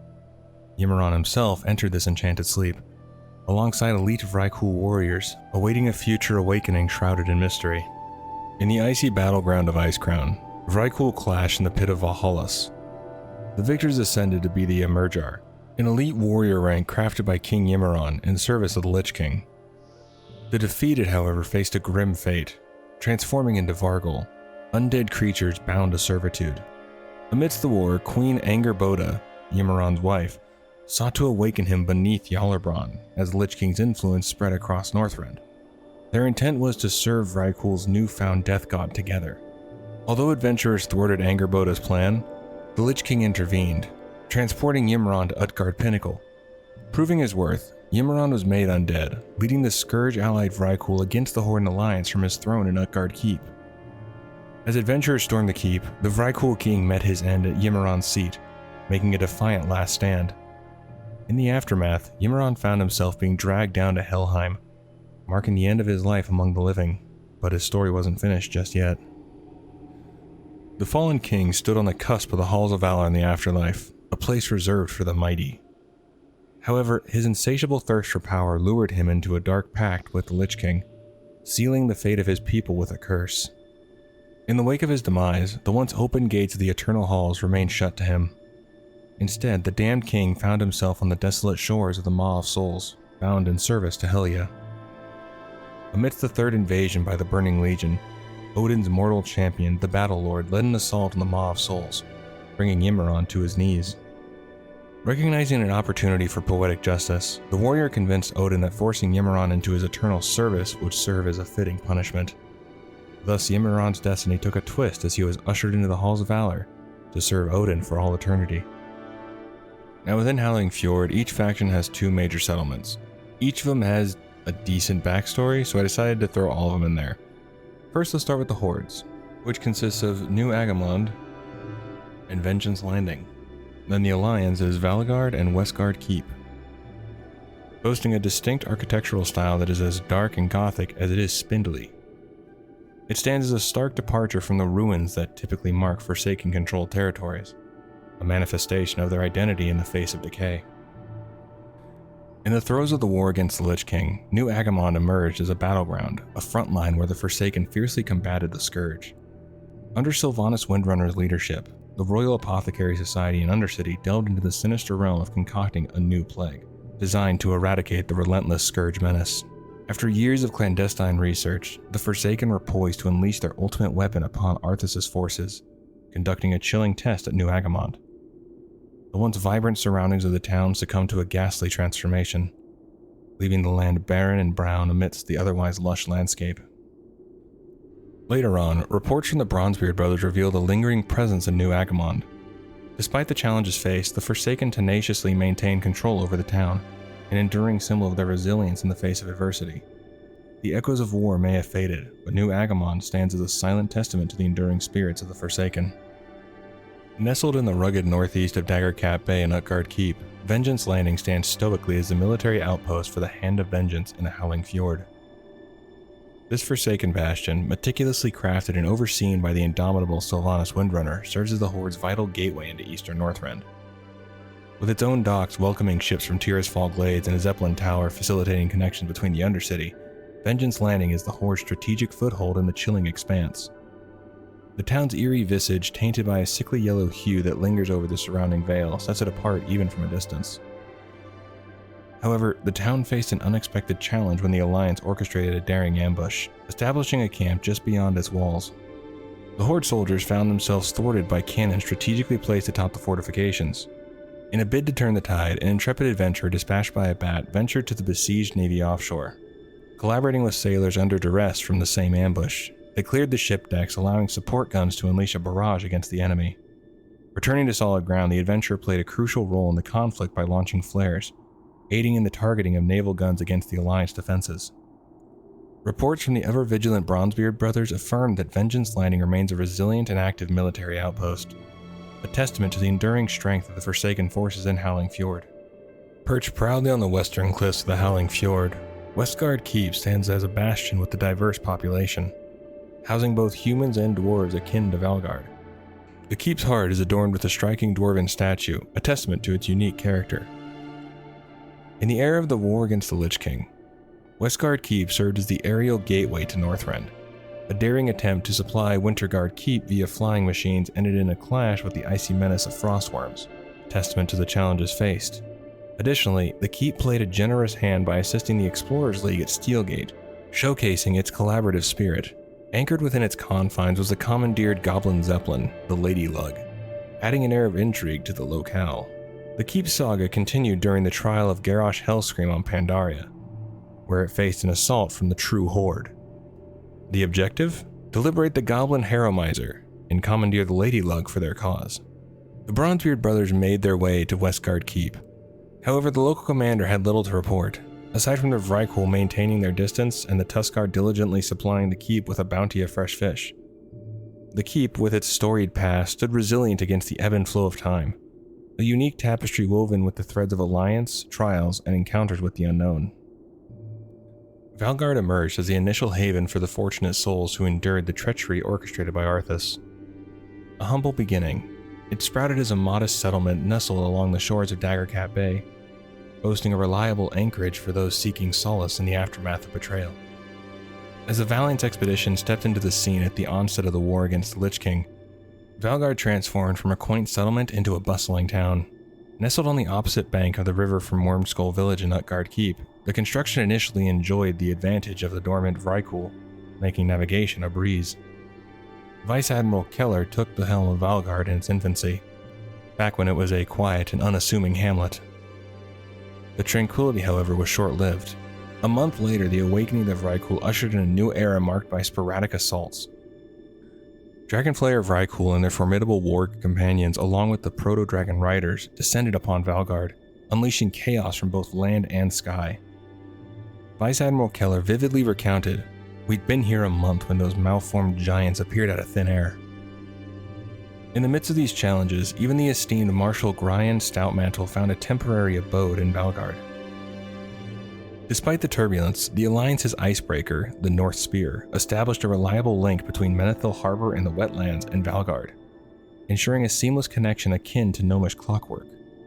The once sleepy town had evolved into a dynamic hub, navigating the ebb and flow of an ever-changing landscape.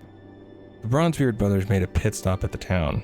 Seeking respite, they indulged in a few pints at the local inn, where they uncovered a shift in the town's priorities. The remaining soldiers had pivoted towards exploration and diplomacy.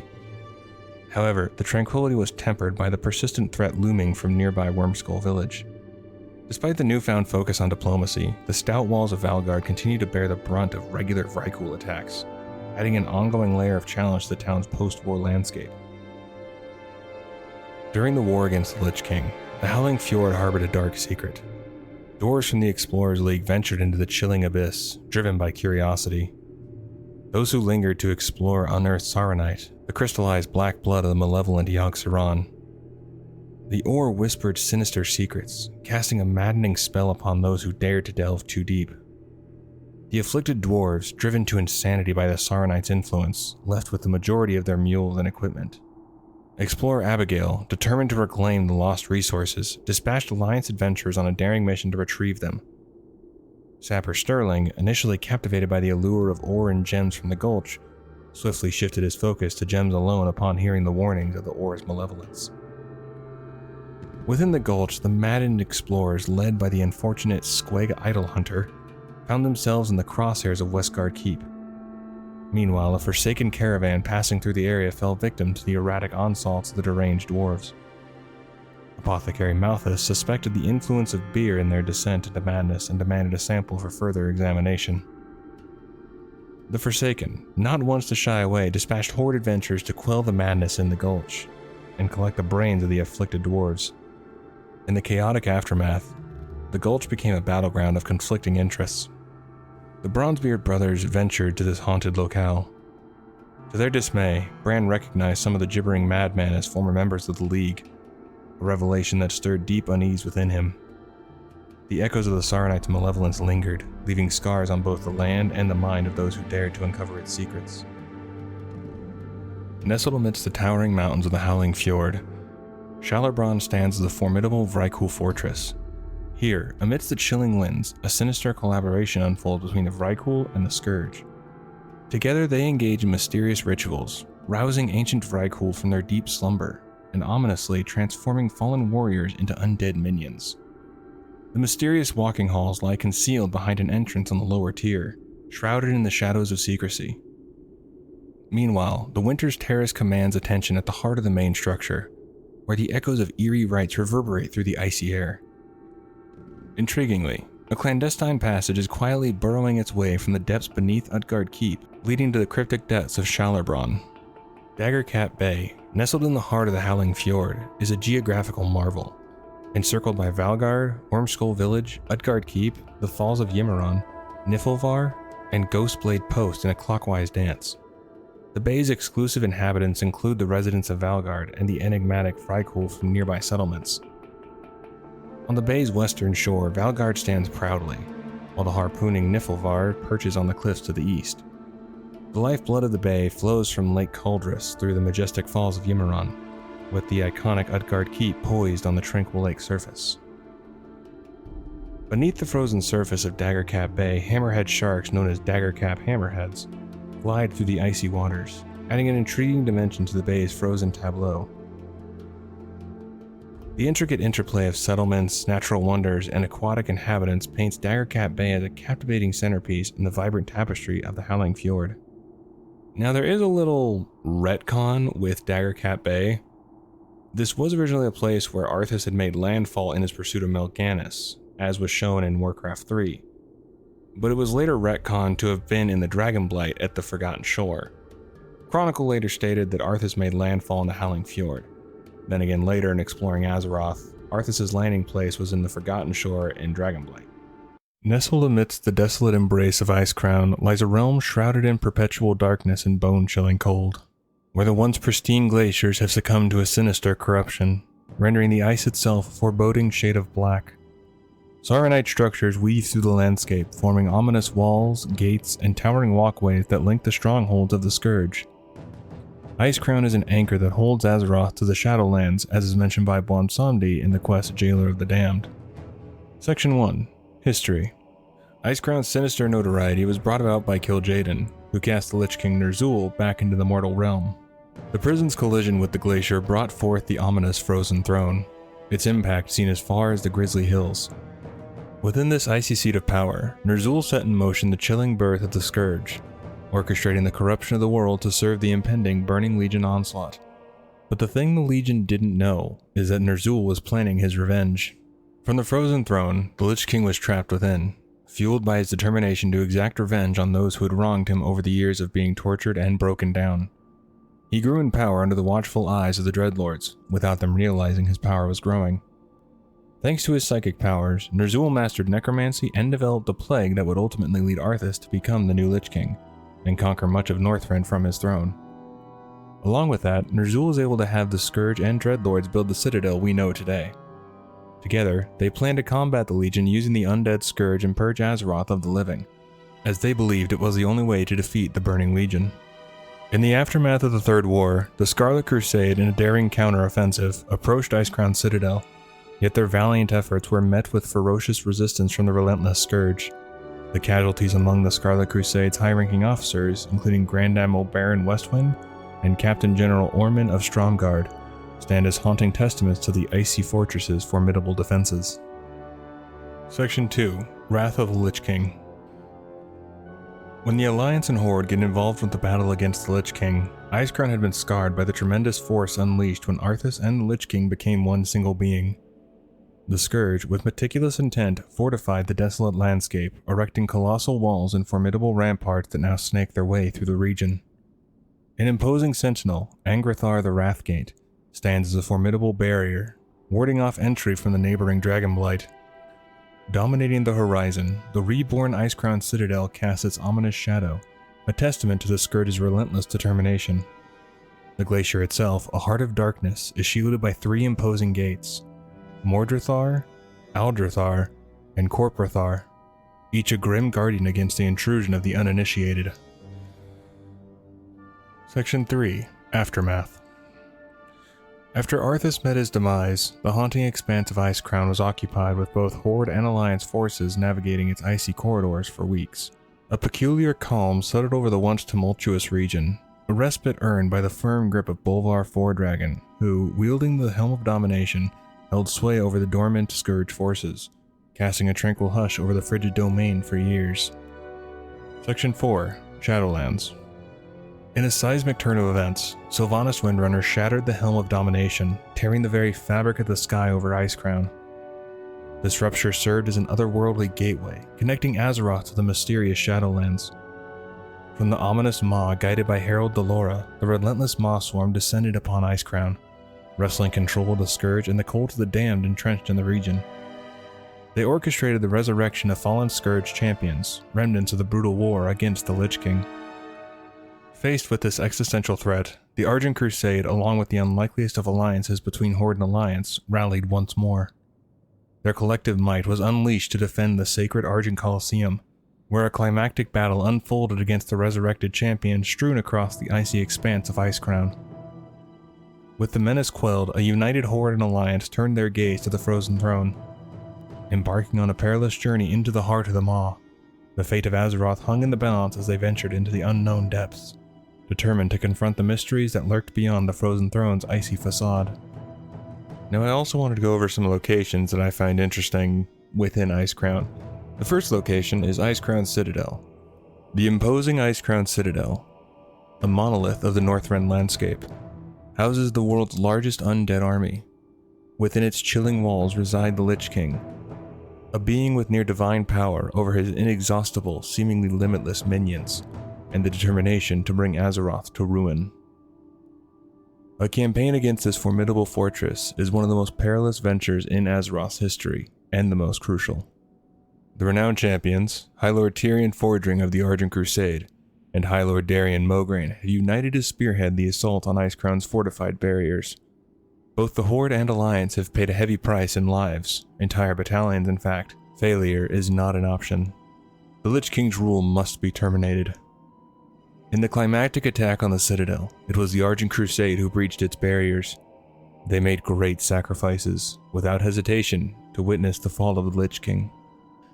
Now I'm also going to be working on a specific video about Icecrown Citadel, because there really wasn't much on the lore of the Citadel, minus that it was built by the Dreadlords and the Scourge, and that the Lich King resides in there. So I'm going to work on a special video just for Icecrown, but it'll be a hot minute before it comes out. It's going to be a little different than the other stuff, but hopefully you'll enjoy it when I eventually get it out there. We now travel northeast to Sindragosa's Fall. In the War of the Ancients, the Blue Dragonflight suffered a catastrophic loss.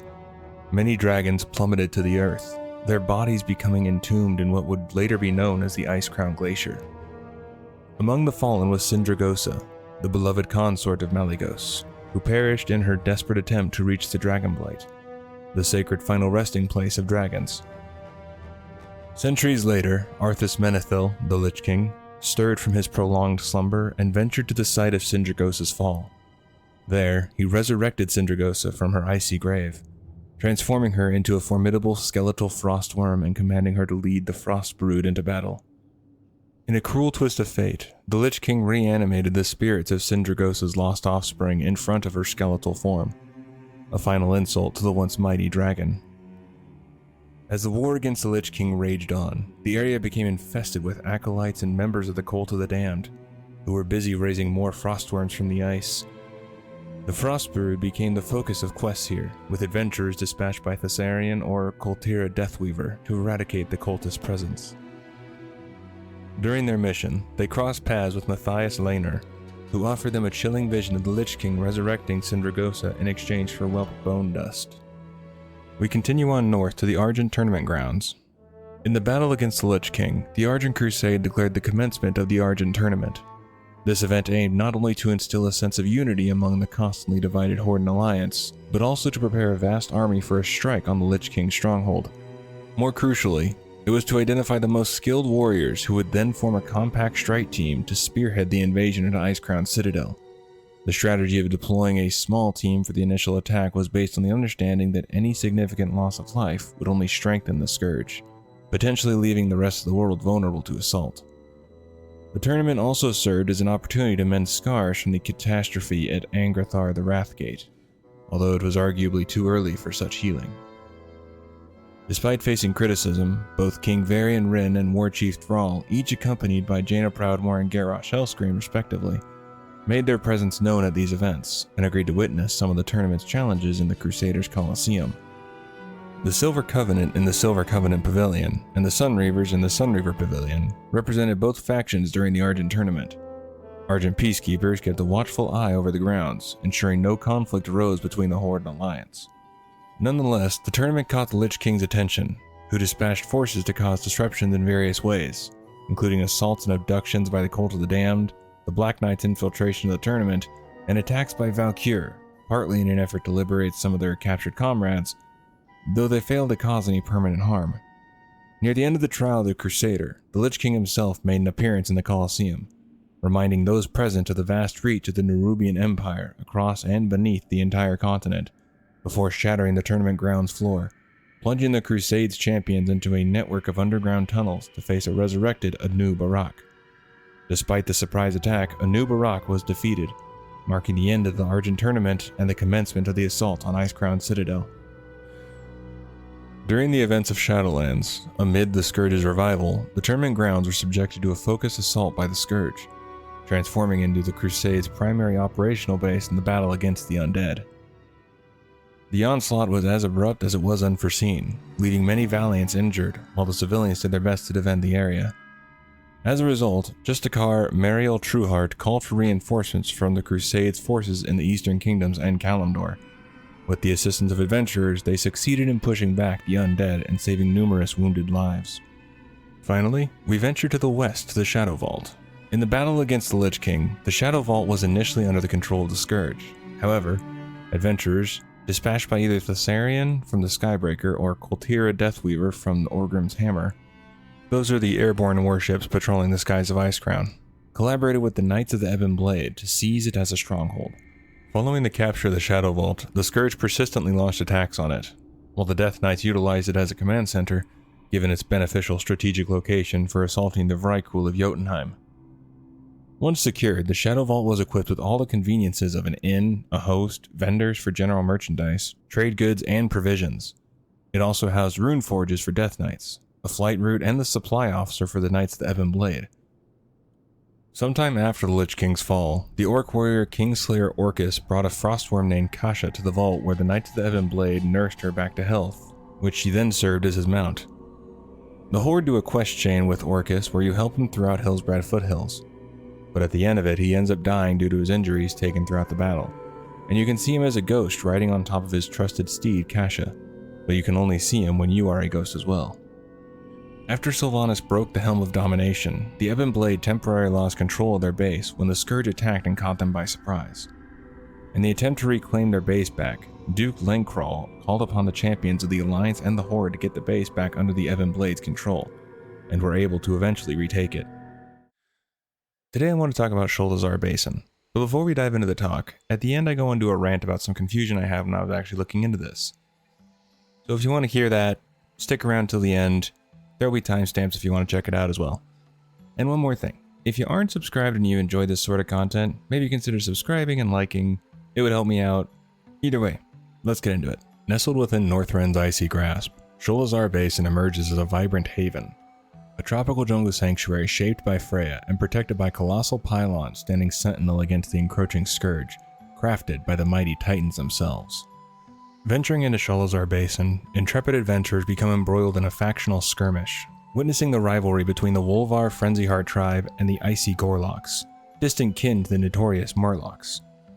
United under the banner of the Oracles, these differing Gorlok tribes add complexity to the jungle's intrigue. Adventurers find themselves at a crossroads, compelled to align with either faction, but while you have to pick one to side with, you are allowed to easily change to whichever faction you wish to be aligned with. Now let's talk about the history. While the Titans shaped Azeroth, Freya took special interest in designing Sholazar Basin. This verdant land, akin to Ungoro Crater and the Vale of Eternal Blossoms, which Freya also designed, stood as an experimental land, an area where the potent energies of the Well of Eternity harmonized. These sanctuaries birthed the awe-inspiring wild gods, entities whose majestic forms and untamed spirits were sculpted in the crucible of these converging points of cosmic power. Freya's design manifested not just a landscape, but an intricate dance of life. Now I want to explore a few areas. Let's start with the Lost Lands. The pillars which hold back the Scourge from entering the basin, the Sun-Touched, Mosslight, Skyreach, and Glimmering Pillar, all stand strong and ready to hold back the Scourge. But one does not. It fell during the Lich King's reign, the Lifeblood Pillar. With the fall of this pillar, the Scourge broke through, causing this blighted canvas to stain among the lush greenery that is Sholazar Basin. While the remaining pillars hold back the Scourge from advancing, they have taken over what is now called the Lost Lands. In the throes of the war against the Lich King, the nefarious Cult of the Damned orchestrated the demise of the once majestic Lifeblood Pillar. Its sabotage gave birth to the Avalanche, a cascade of Icecrown's frigid snows, breaching the basin's defenses and granting the Scourge an ominous foothold. Amidst this grim picture, the remnants of Mosswalker Village linger as spectral echoes, its Gorlok denizens long gone, either fleeing the encroaching darkness or succumbing to its malevolent grasp. A fractured relic of the Lifeblood Pillar lies asunder, its once potent machinery now a testament to the ruthless incision made by the Scourge in their quest for the Red Crystal Heart. In this dismal theater of decay, the valiant avatar of Freya stands determined, a guardian against the encroaching blight. Her plea for aid echoes through the desolation, as adventurers join the dance against the relentless tide of the Scourge, striving to mend the wounded heart of the land. After the war against the Jailer, hope flickers dimly in the Lost Lands. The Bronzebeard brothers encounter the Avatar of Freya, who whisper tales of slow recovery. The undead sentinels, once driven by the Lich King's dark command, now wander aimlessly, their purpose fractured in the aftermath of a conflict that reshaped the very fabric of existence. Now I want to discuss the two factions, the Wolvar and the Oracles. First we begin with the Frenzyheart tribe, the Wolvar. In the heart of Sholazar Basin, a primal saga unfolds with the Frenzyheart tribe, a tenacious band of Wolvars. Thrust into this jungle sanctuary by the relentless march of the Scourge during the prelude to the Lich King's War. Nomads displaced from their ancestral lands, these Wolvars found an unlikely refuge in Sholazar Basin, determined to carve out a new home amidst the lush chaos. According to Muradin Bronzebeard, the Wolvars are unsure where their original lands were, but all that is truly known is that this is their home now, and they will fight to protect it. Despite their outward calmness, the Frenzyheart's primal instincts clash fiercely with the Gorlock tribes, collectively known as the Oracles. This clash of civilizations adds a vibrant layer to the jungle's complex ecosystems, where alliances are as elusive as the shifting winds. To tread the path of the Frenzyheart, adventurers embark on an odyssey, a quest chain commencing with playing along and culminating in the weighty A Hero's Burden. The choice between slaying Gorlocks or Wolvars becomes a pivotal moment, a fork in the road determining one's allegiance. Yet in this dynamic realm, choices aren't set in stone. This encounter can be revisited, a daily dance of shifting loyalties. Following the Jailer's War, the inquisitive Bronzebeard brothers ventured to Frenzyheart Hill. Astonishingly, the Wolvars greeted Bran as a prodigal ally, an unexpected reunion marked by camaraderie and jests. Around the crackling fire, they shared tales over a feast of roast crocolisk, illuminating a chapter where the complexities of friendship transcended even the boundaries of their own sworn rivalry with the Oracles. Now let's talk about the Oracles. In the heart of Sholazar Basin, the enigmatic Oracles emerge as more than just a faction. They see themselves as the guardians of Titan mysteries, navigating the intricate dance between guardianship and the nebulous understanding of the artifacts that grace their jungle sanctuary. Entwined in a territorial ballet with the Wolvar Frenzyheart tribe, the Oracles navigate the complexity of a war fueled not only by rivalry, but by the echoes of a shared social tapestry. While sworn foes of the Wolvar, the Oracles mirror their adversaries in social structure, where warriors toil in the trenches, while the true cultural compass is held by formidable shamanic leaders, often bearing the revered title denoted by the word Soo, spelled S-O-O. In the shadow of the Lich King's War, adventurers embark on a narrative journey, ushered into the Oracle's realm through the entrancing quest initiated by the part-time hunter. A delicate dance unfolds as allegiances shift from the Frenzyheart to the Oracles, a pivotal choice crystallizing the quest A Hero's Burden. At the end of the events of Shadowlands, the Bronzebeard brothers graced the Rainspeaker canopy, greeted with the warmth akin to the Frenzyheart's reception in their village. The diplomatic finesse of Bran Bronzebeard transcended rivalries, as the Oracles, intrigued by the Titan's kin, hailed Magni Bronzebeard as Thragar, a cryptic term resonating with the Titan origins. In the solemn acknowledgement of Azeroth's voice, the Oracle's obsession with safeguarding Titan technology found a harmonious echo, weaving a tale where diplomacy and ancient mysteries converged in the verdant embrace of Sholazar's enigmatic basin. Now I figured I should at least mention where each of the factions live in the basin, and each will be rather short, but good to know I think. Let us start with the Wolvar, where they live at Frenzyheart Hill. Perched atop Frenzyheart Hill, the quaint village of the Wolvar Frenzyheart tribe stands proudly. These Wolvar, once displaced by the Scourge, crafted their distinctive low round dwellings as a resilient testament to their survival. Now we must talk about the Oracles. They reside in Rainspeaker Canopy. Nestled northeast of River's Heart, Rainspeaker Canopy emerges as a haven for the mystical Oracles. Their quaint abodes perch atop stilts, inviting gentle zephyrs through open sides, adorned with leafy thatches warding off the whims of rain. The air resonates with the melodic charm of wind chimes crafted by the Oracles, adorned with crystalline fragments echoing the secrets whispered by the pillars of the village. Now we move over to River's Heart. Within the heart of Sholazar Basin, River's Heart unveils a captivating picture of natural wonders. This small lake, cradled beneath the sea level and encircled by imposing cliffs, serves as the convergence point for all four rivers in the region. The dramatic meeting of these waterways culminates in cascading waterfalls that breathe life into the basin. On the northeastern shore, Lakeside Landing graces the lake's edge, a charming retreat surrounded by trees that hint at the lake's deeper past. Yet beneath the tranquil surface lurks a secret, a horde of stranded threshers, swept in by the rivers that merge into this aquatic sanctuary. Lakeside Landing isn't merely a scenic spot, it's a hub of activity here. Here, Pilot Vic, a cold-weather flying trainer, shares the skies with Marvin Wobblesprocket, the ever-reliable flight master. And also, there is Tamara Wobblesprocket, a quest giver and Marvin's presumed wife. As the waters ebb and flow, the destination of their journey remains one that no one knows the answer to. Murden Bronzebeard muses on the lake's destiny, labeling it a puzzle and a mystery. Bran, ever the explorer, dismisses the conventional, proposing a magic-laden narrative.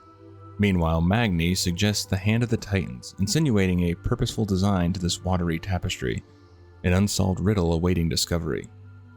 We head now to Maker's Perch. Nestled in the northwest reaches of Sholazar Basin, the Maker's Perch stands as a testament to the Titans' architectural skills. This celestial facility, strategically positioned as a vantage point, served as the Overseer's watchtower for their magnificent creations. Within its halls, a silent symphony of Titan constructs remains, dutiful guardians of an empty expanse. In contrast to its grander counterpart, the Maker's Overlook, this perch carries a subtle charm. Its entrance, discreetly carved into the mountain wall, conceals the marvels within. Resting gracefully on the basin floor, the relatively concise hall unfolds to unveil a spectacle through towering arched windows that frame a mesmerizing view of the sea. Bran Bronzebeard tells a story of a gnome venturing into the sea with a submarine, yet she couldn't find the windows. Amidst the stoic constructs and the echoes of the Titan's legacy, this lesser-known abode whispers its own story, a subtle chapter in the cosmic chronicle. Now we head over to look at the Maker's Overlook. Perched majestically in the eastern expanse of Sholazar Basin, the Maker's Overlook defies gravity, a Titan's marvel soaring high above the rugged mountains. The celestial structure, seemingly born from the very heights it occupies, boasts a grand entrance beckoning adventurers into its mysterious depths. Beyond its entrance lies a labyrinth of halls, intricately carved into the mountain's core, revealing glimpses of colossal, rune-inscribed gears, mechanical behemoths turning with deliberate grace in a mysterious machine. The purpose of this mechanical marvel remains veiled in uncertainty, a Titan secret etched into the heart of Sholazar's northeast mountainside. Accessible only by flight, the Overlook unfolds as a celestial perch, offering an unparalleled vantage point to survey the basin below. It is here that the Titans orchestrated their creations, an elevated realm where cosmic design met earthly manifestation. Venturing inside amidst the rhythmic hum of clockwork gears, echoes of other Titan constructs resonate. The ambience mirrors the mystique of Loken's Bargain, Oldest, and the majesty of the Engine of the Makers. A clandestine teleporter, which I couldn't actually find to take me there, concealed within the Overlook, opens a portal to the Hall of Communion, a sprawling, ornate expanse that reverberates with emptiness, echoing the whispers of a bygone era. As the third invasion of the Burning Legion unfolds, the Maker's Overlook becomes a sentinel realm, guarded by the vigilant gaze of monitor constructs and Titan sentries. In this tumultuous era, Magni Bronzebeard, the eloquent speaker of Azeroth's world soul, unravels a concealed truth. The Overlook, beyond its lofty perch, serves as the portal to the elusive Hall of Communion, a symbiotic dance between cosmic protectors and hidden gateways. The Overlook emerges not only as a bastion against Legion's onslaught, but as a mystical threshold to a chamber echoing with the whispers of Azeroth's essence. In the aftermath of the Jailer's War, the Bronzebeard brothers embarked on a post-battle pilgrimage to the celestial facility. Leading the way was Magni Bronzebeard, a seasoned traveler to these cosmic realms and the chosen conduit to Azeroth's heartbeat as the Herald.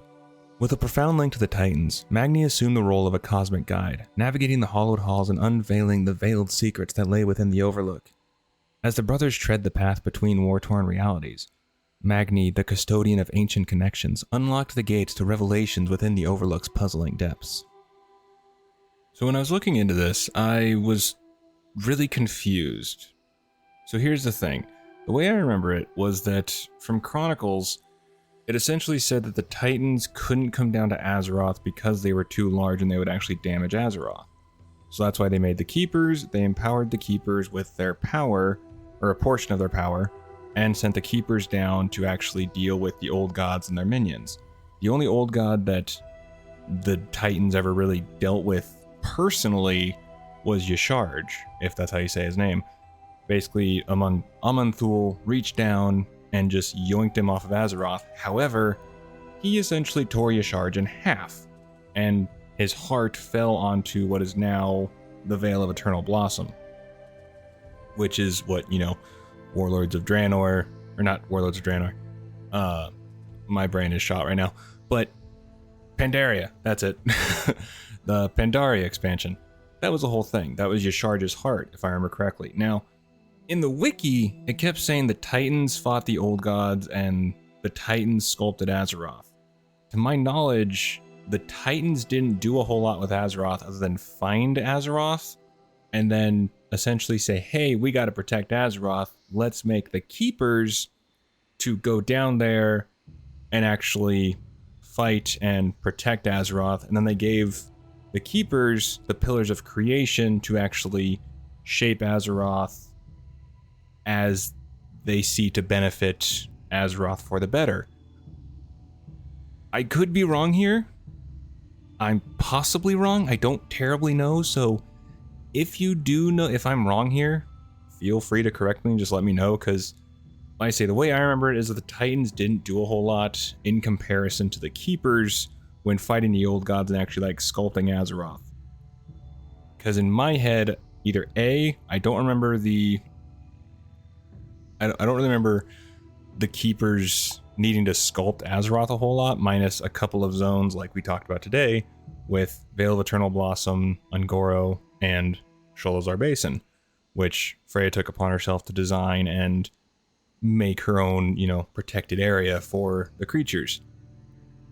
But otherwise, minus like certain creatures making mountains and stuff like that, I don't remember the Keepers or Titans doing a whole lot of molding of Azeroth. So I'll need to reread Chronicles or watch other videos on it, but that was my major confusion with this, and that's why I kind of went with what the wiki said, but I want to talk about it at the end.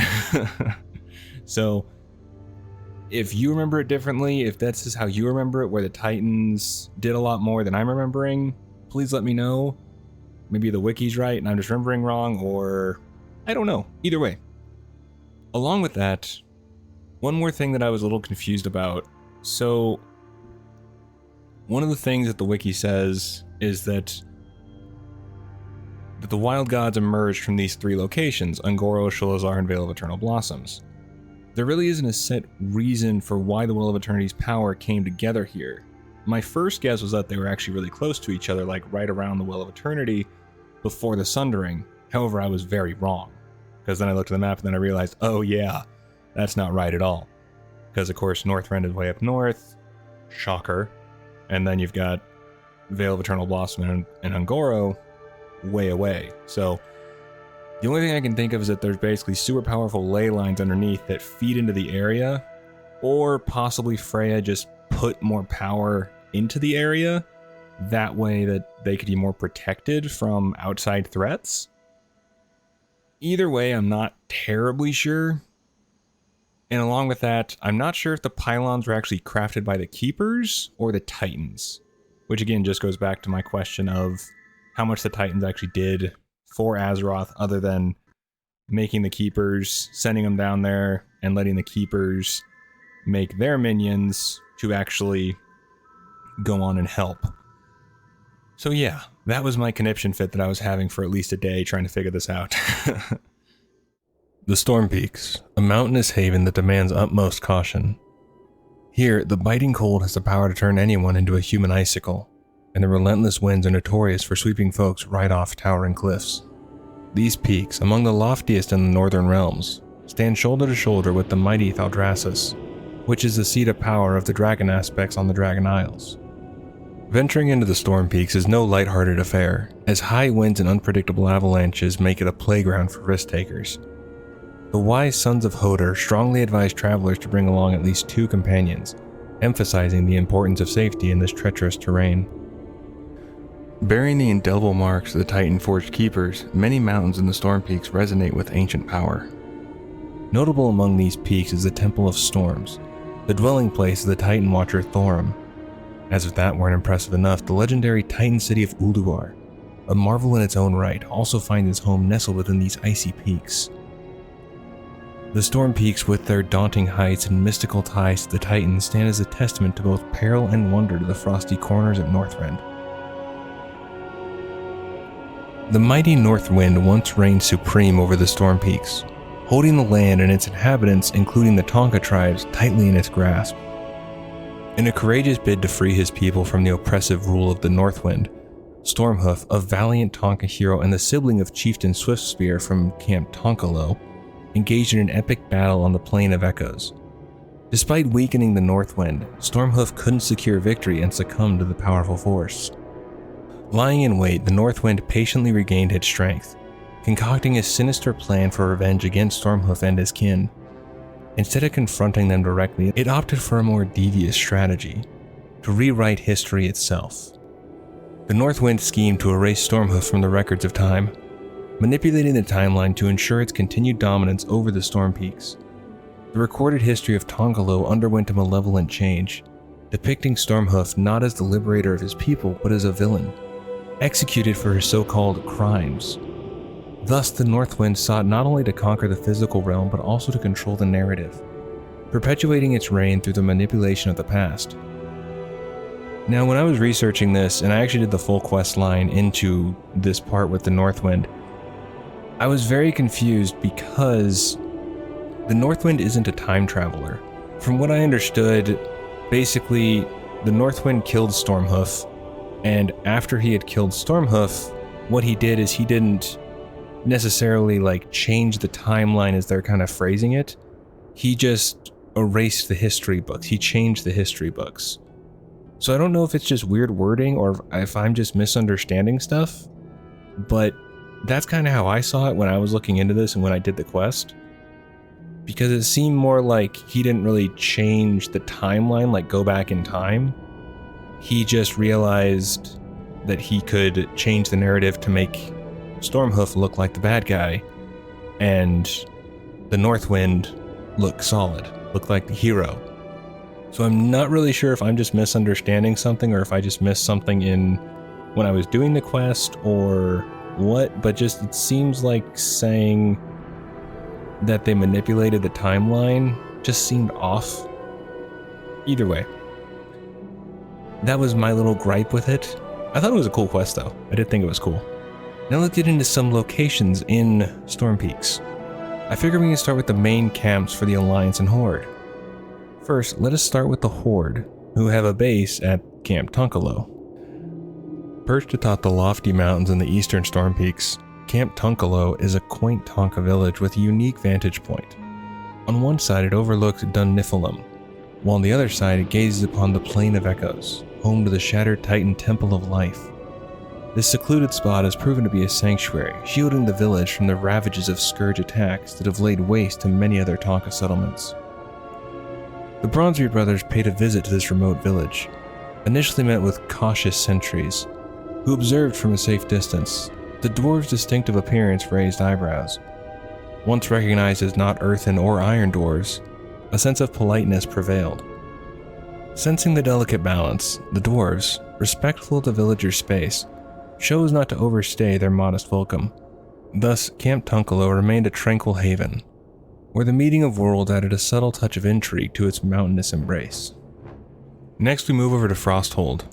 Nestled in the southwestern reaches of Storm Peaks lies Frosthold, an alliance town harmoniously aligned with the Frostborn.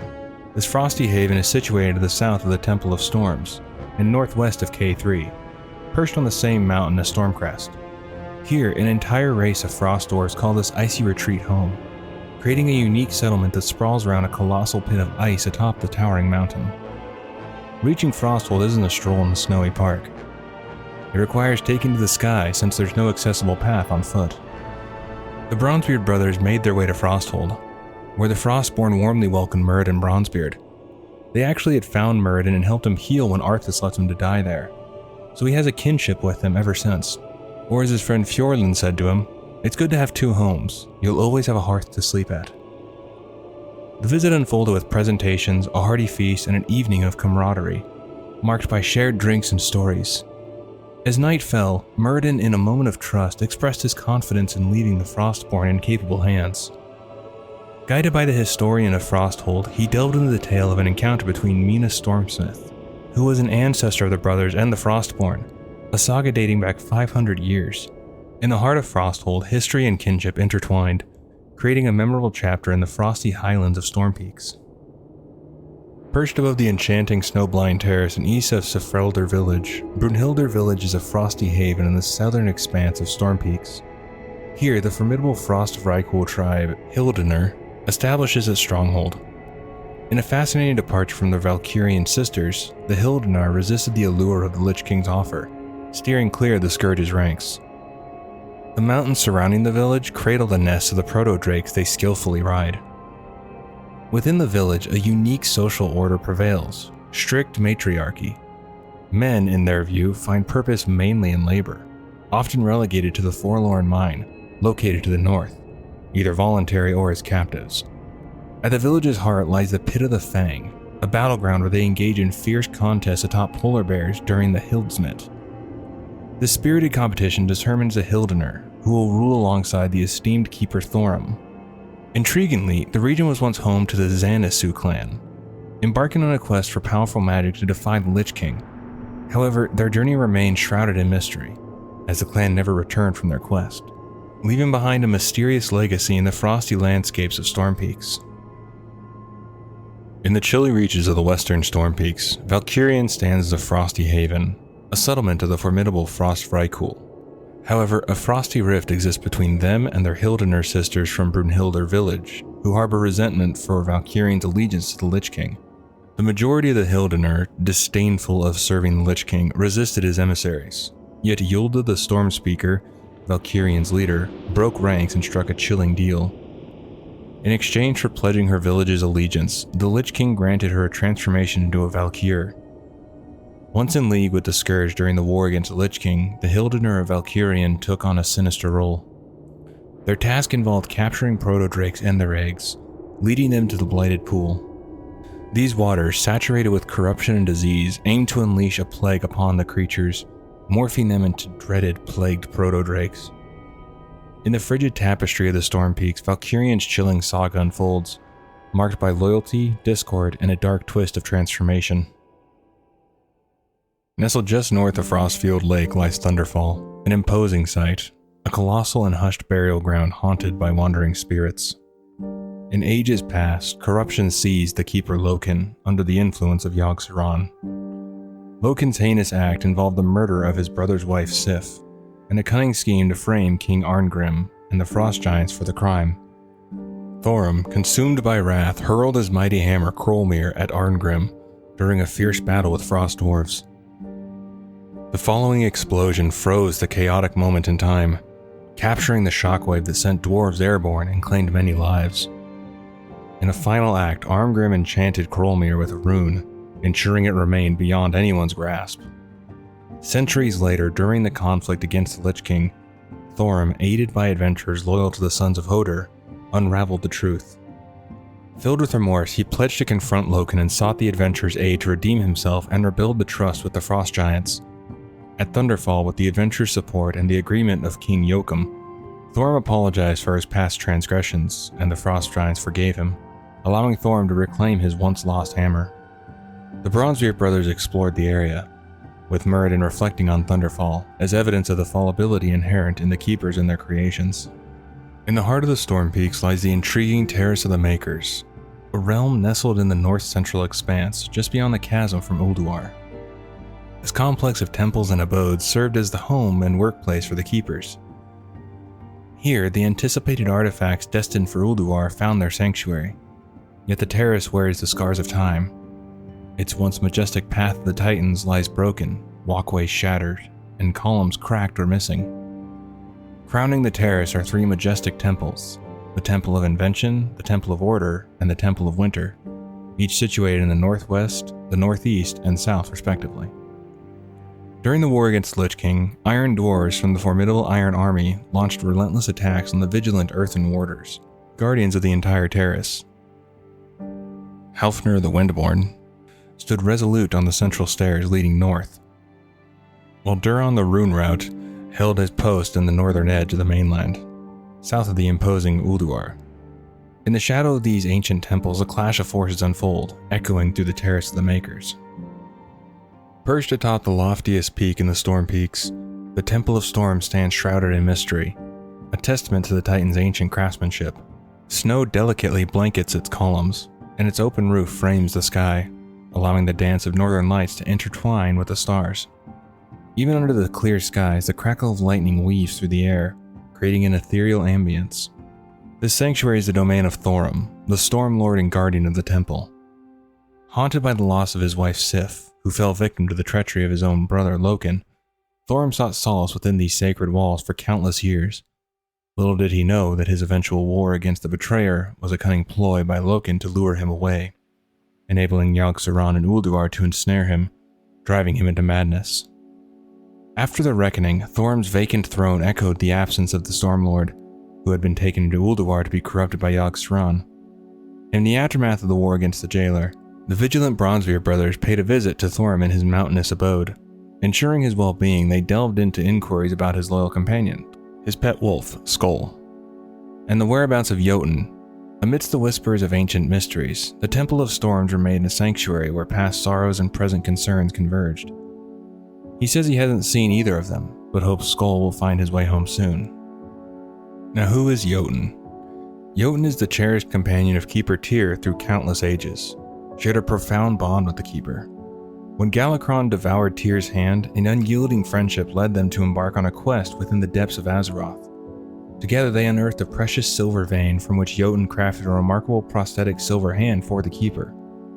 Intriguingly, at Tyr's request, Jotun inscribed the Keeper's new symbol onto his warhammer, forever naming it the Silver Hand.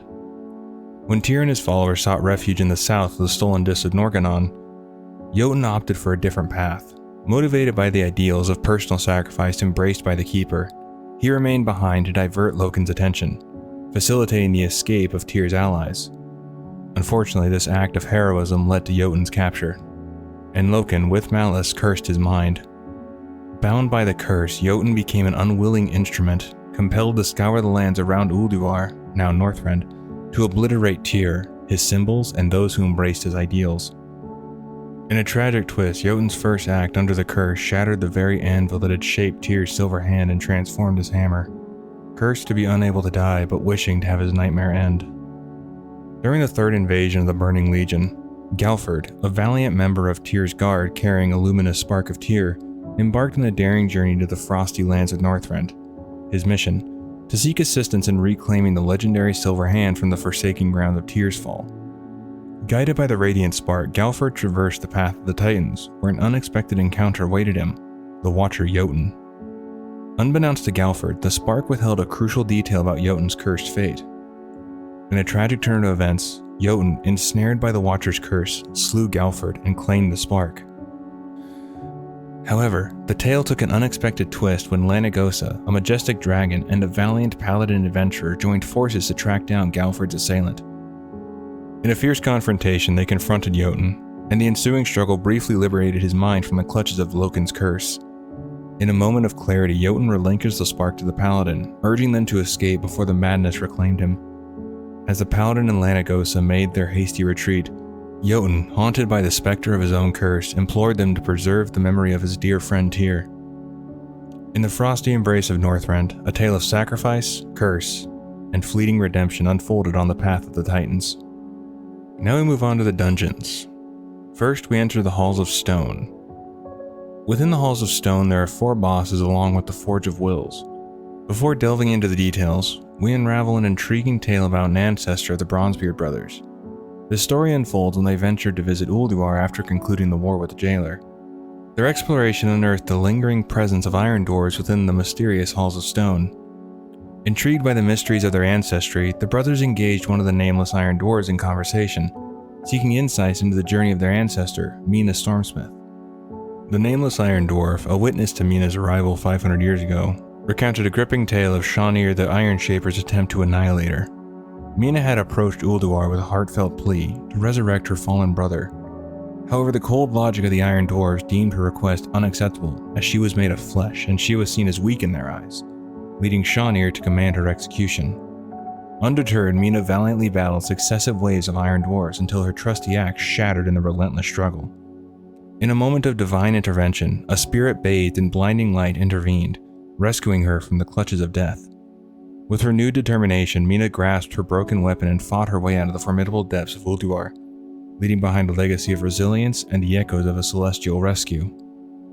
Now within the Halls of Stone you have 4 bosses, the Maiden of Grief, Crystallis, Tribunal of Ages, and Shanier the Iron Shaper.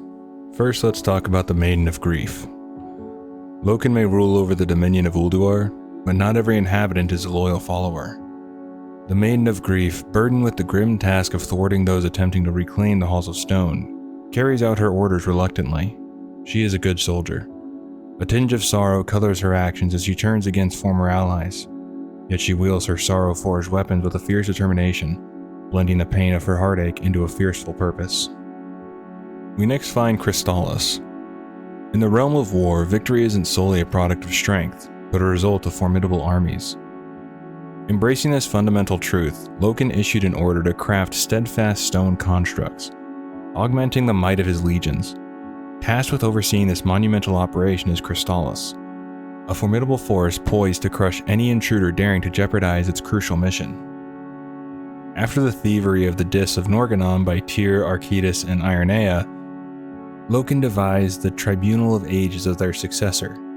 Crafting a narrative to conceal his own misdeeds, he tailored historical events within the tribunal to suit his preferences. Yet this archive, meant to be a seamless cover-up, turned out to be inherently flawed. The histories contained within took on a life of their own, twisting even beyond Loken's grasp of understanding. Consequently, the Tribunal of Ages stands as a testament to the muddled echoes of history, far from being a reliable record. Now the final boss is Shanier the Iron Shaper. Serving as one of Loken's most trusted lieutenants, Shanier the Iron Shaper assumed the role of Master of the Forge of Wills. Shanier, with an apparent zeal, eagerly crafted iron creations to please his master. Fond of boasting about the perceived weakness of the earthen beings and considering flesh creatures frail, he held a disdain for them. As the war against the Lich King unfolded, Shanier met his demise at the hands of the Alliance during their raid on Ulduar. His once formidable dagger, the Flesh Shaper, ended up in the possession of those he had deemed so fragile. Now a quick little mention of the Forge of Wills and the Forge of Origination, but I'll go into a more detailed explanation on each when I do a video on the Titans and the Keepers. The Forge of Wills, as mentioned before, which is located within the Halls of Stone, can draw on the life essence of Azeroth itself, giving shape and sentience to creatures of living stone and metal. The Forge of Origination, which is located in Oldham to the south, would be used to cleanse the planet if the flora and fauna became corrupted and could be activated by Algalon the Observer so the planet could start anew. Now we move on to the Halls of Lightning. Nestled in the vast Titan city of Ulduar, the Halls of Lightning, situated in the east, served as the ominous workshop of the duplicitous Loken.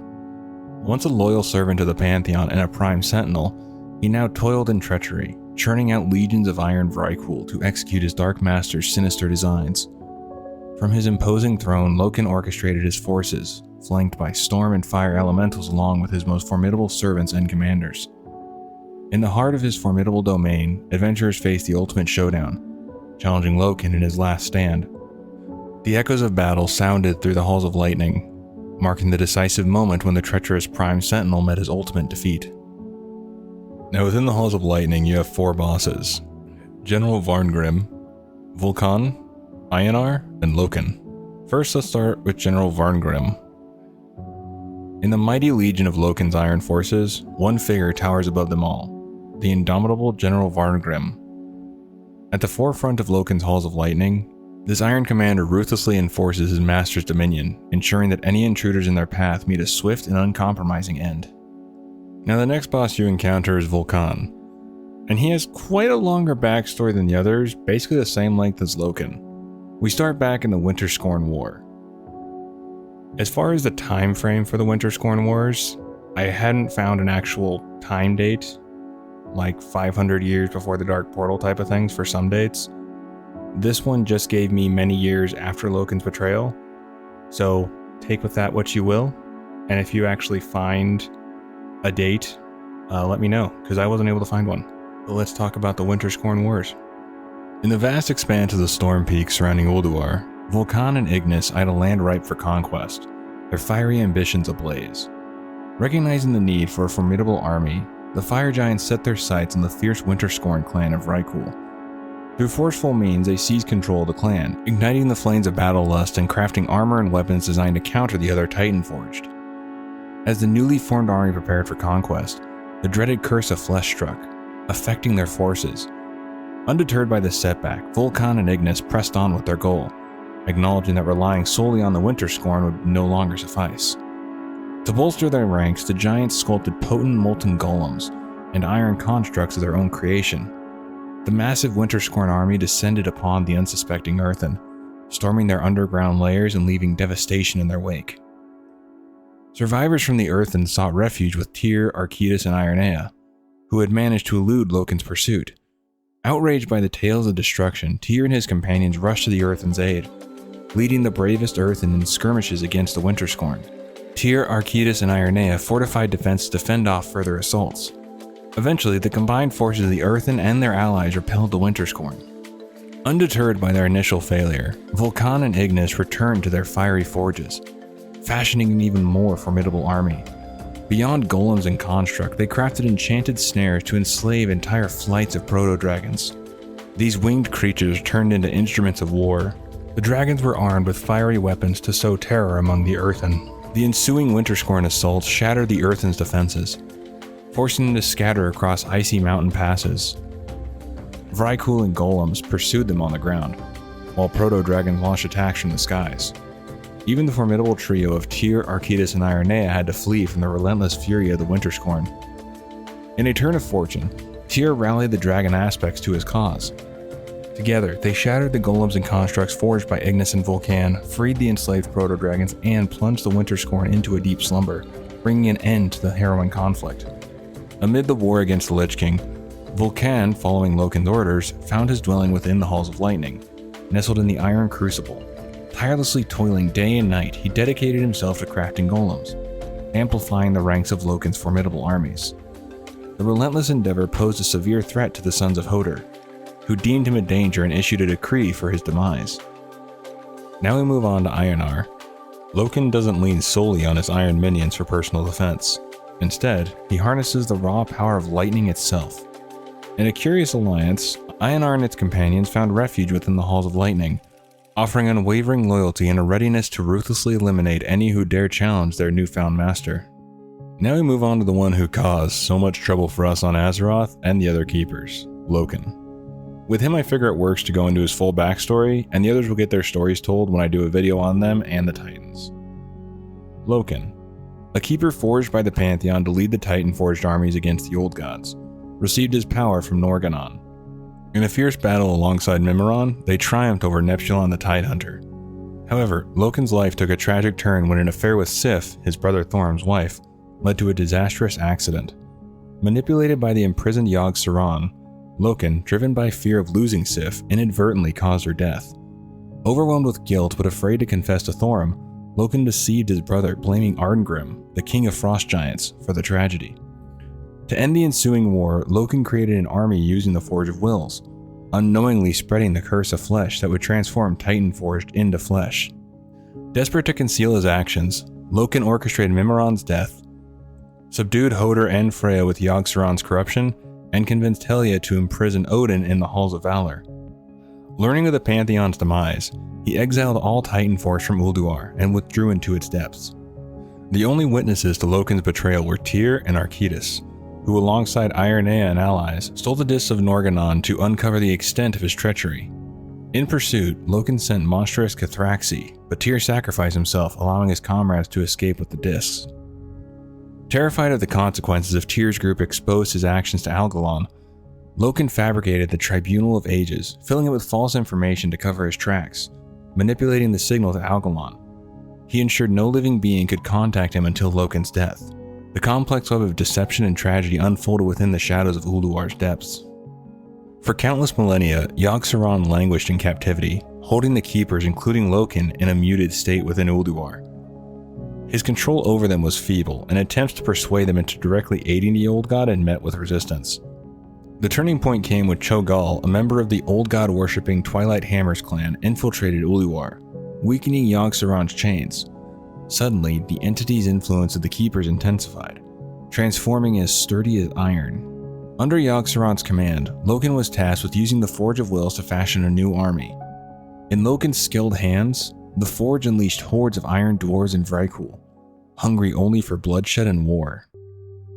During the war against the Lich King, Thorm, aided by adventurers aligned with the Sons of Hodor, unraveled the truth and reclaimed his weapon and armor. Fueled by righteous fury, he confronted his treacherous brother in a bid for justice. However, it proved to be an intricate deception orchestrated by Loken. The ruse successfully lured Thorm from the safety of the Temple of Storms, where proximity to his Dark Master granted Loken the power to withstand Thorm's assault. Subsequently, Loken captured Thorm and his loyal proto-drake Varanus, intending to plunge them into madness through the influence of Yogg-Saron. Loken's schemes extended to enlisting Ignis the Furnace Master for transformative tasks. One notable instance involving morphing Varanus into the formidable plated monstrosity known as Razor Scale. Additionally, Loken commissioned the creation of Kolagarn, a colossal stone construct to guard the shattered walkway leading to Ulduar's inner halls. Upon Loken's demise in the Halls of Lightning, he ominously proclaimed that his death heralded the world's end. The map of Azeroth erupted in flames, launching a beacon of light skyward. As revealed by the Archivum console in Ulduar, Loken's death triggered the Algalon failsafe, an emergency signal leading to the arrival of Algalon the Observer. This signaled potential planetary failure, initiating a diagnostic process with two possible outcomes. Reply code Alpha indicated all was well, while reply code Omega signified planetary reorigination. When questioned about the latter, the console explained the Titan's plan: the complete destruction of Azeroth and its lifeforms, followed by the meticulous reconstruction of the planet from its base elements. In essence, the dire warning in Loken's dying breath hinted at the catastrophic consequence of his demise, a potential reset of Azeroth through the Titan's reorigination process. Now we move on to many people's favorite raid, Ulduar. First, let's start off with the official Blizzard description of it, and then move on to the history of this grand structure. For millennia, Ulduar has remained undisturbed by mortals, far away from their concerns and their struggles. Yet since its recent discovery, many have wondered what the structure's original purpose may have been. Some thought it a city built to herald the glory of its makers. Some thought it a vault containing immeasurable treasures, perhaps even relics of the mighty Titans themselves. Such speculations were wrong. Beyond Ulduar's gates lies no city, no treasure vault, no final answer to the Titans' mysteries. All that awaits those who dare set foot in Ulduar is a horror even the Titans could not, would not destroy, an evil they merely contained.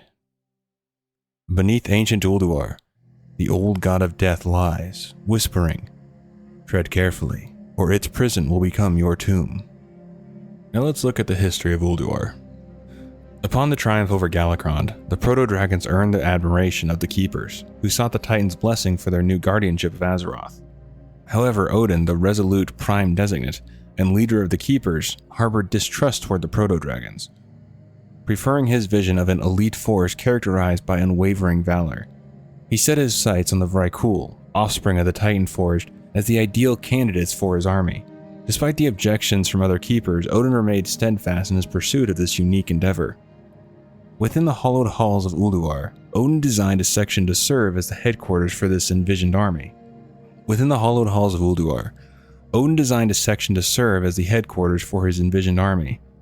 Calling upon his friend and Titan-forged sorceress Helya, he harnessed her power to separate this portion of Ulduar and suspend it in ethereal skies above Azeroth.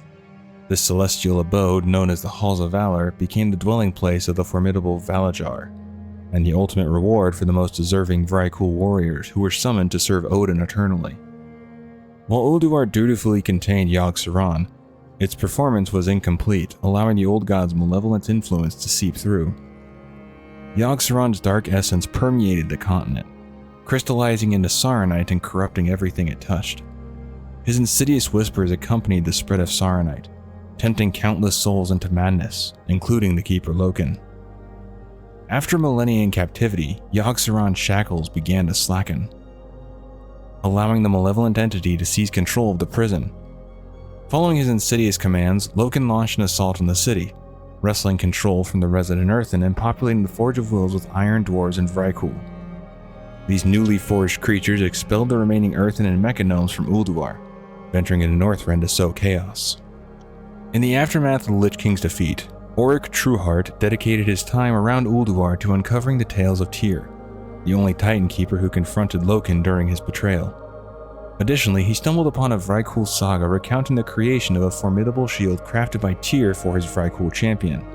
During these events, the modest Alliance and Horde encampments gave way to a more substantial settlement known as Copperpot Camp, run by the human Chester Copperpot and safeguarded by the vigilant Copperpot goons. This medium-sized camp became a focal point, complete with a nearby meeting stone for travelers. Amidst the third invasion by the Burning Legion, Ulduar appeared to have shed its previous corruption, with the Earthen and Mechanomes reclaiming control under the watchful eyes of their keepers. The defensive systems now included Iron Vrykul, Frost Giants, and Iron Dwarves seamlessly integrated into Ulduar's operations. Notably, the facility seemed designed for regular visitors, complete with visitor information representatives and curators ensuring accessibility and maintenance. Visitors were even encouraged to share their feedback through a visitor satisfaction survey. However, during the Legion's assault, demons infiltrated Ulduar, driven by the quest to unearth information leading to the Pillars of Creation. Adding to the chaos, the whispers of the once defeated old god Yogg-Saron echoed once more, accompanied by the return of the Enraki groups, their purpose shrouded in mystery. In a second attack, the Legion targeted Ulduar to capture Hodor, triggered a fierce defense by the Valajar forces, who valiantly repelled the invaders. The Bronzier brothers brought news that Ulduar was in the process of reconstruction following the Legion's assault. The resilient Earthen and Mechanomes had reclaimed their positions, graciously incorporating the liberated Iron Dwarves into their fold. Despite Yogg-Saron's defeat and his lifeless form securely confined, the echoes of his whispers lingered, resonating not only across Northrend, but also within the very halls of Ulduar. Now, there are quite a few bosses within the raid, and I could go over every single one of them, but some don't have much lore, and others I plan to do a full video on, like with the Keepers. But there are a couple I feel are worth going over due to their lore. So first, let's go over Razor Scale.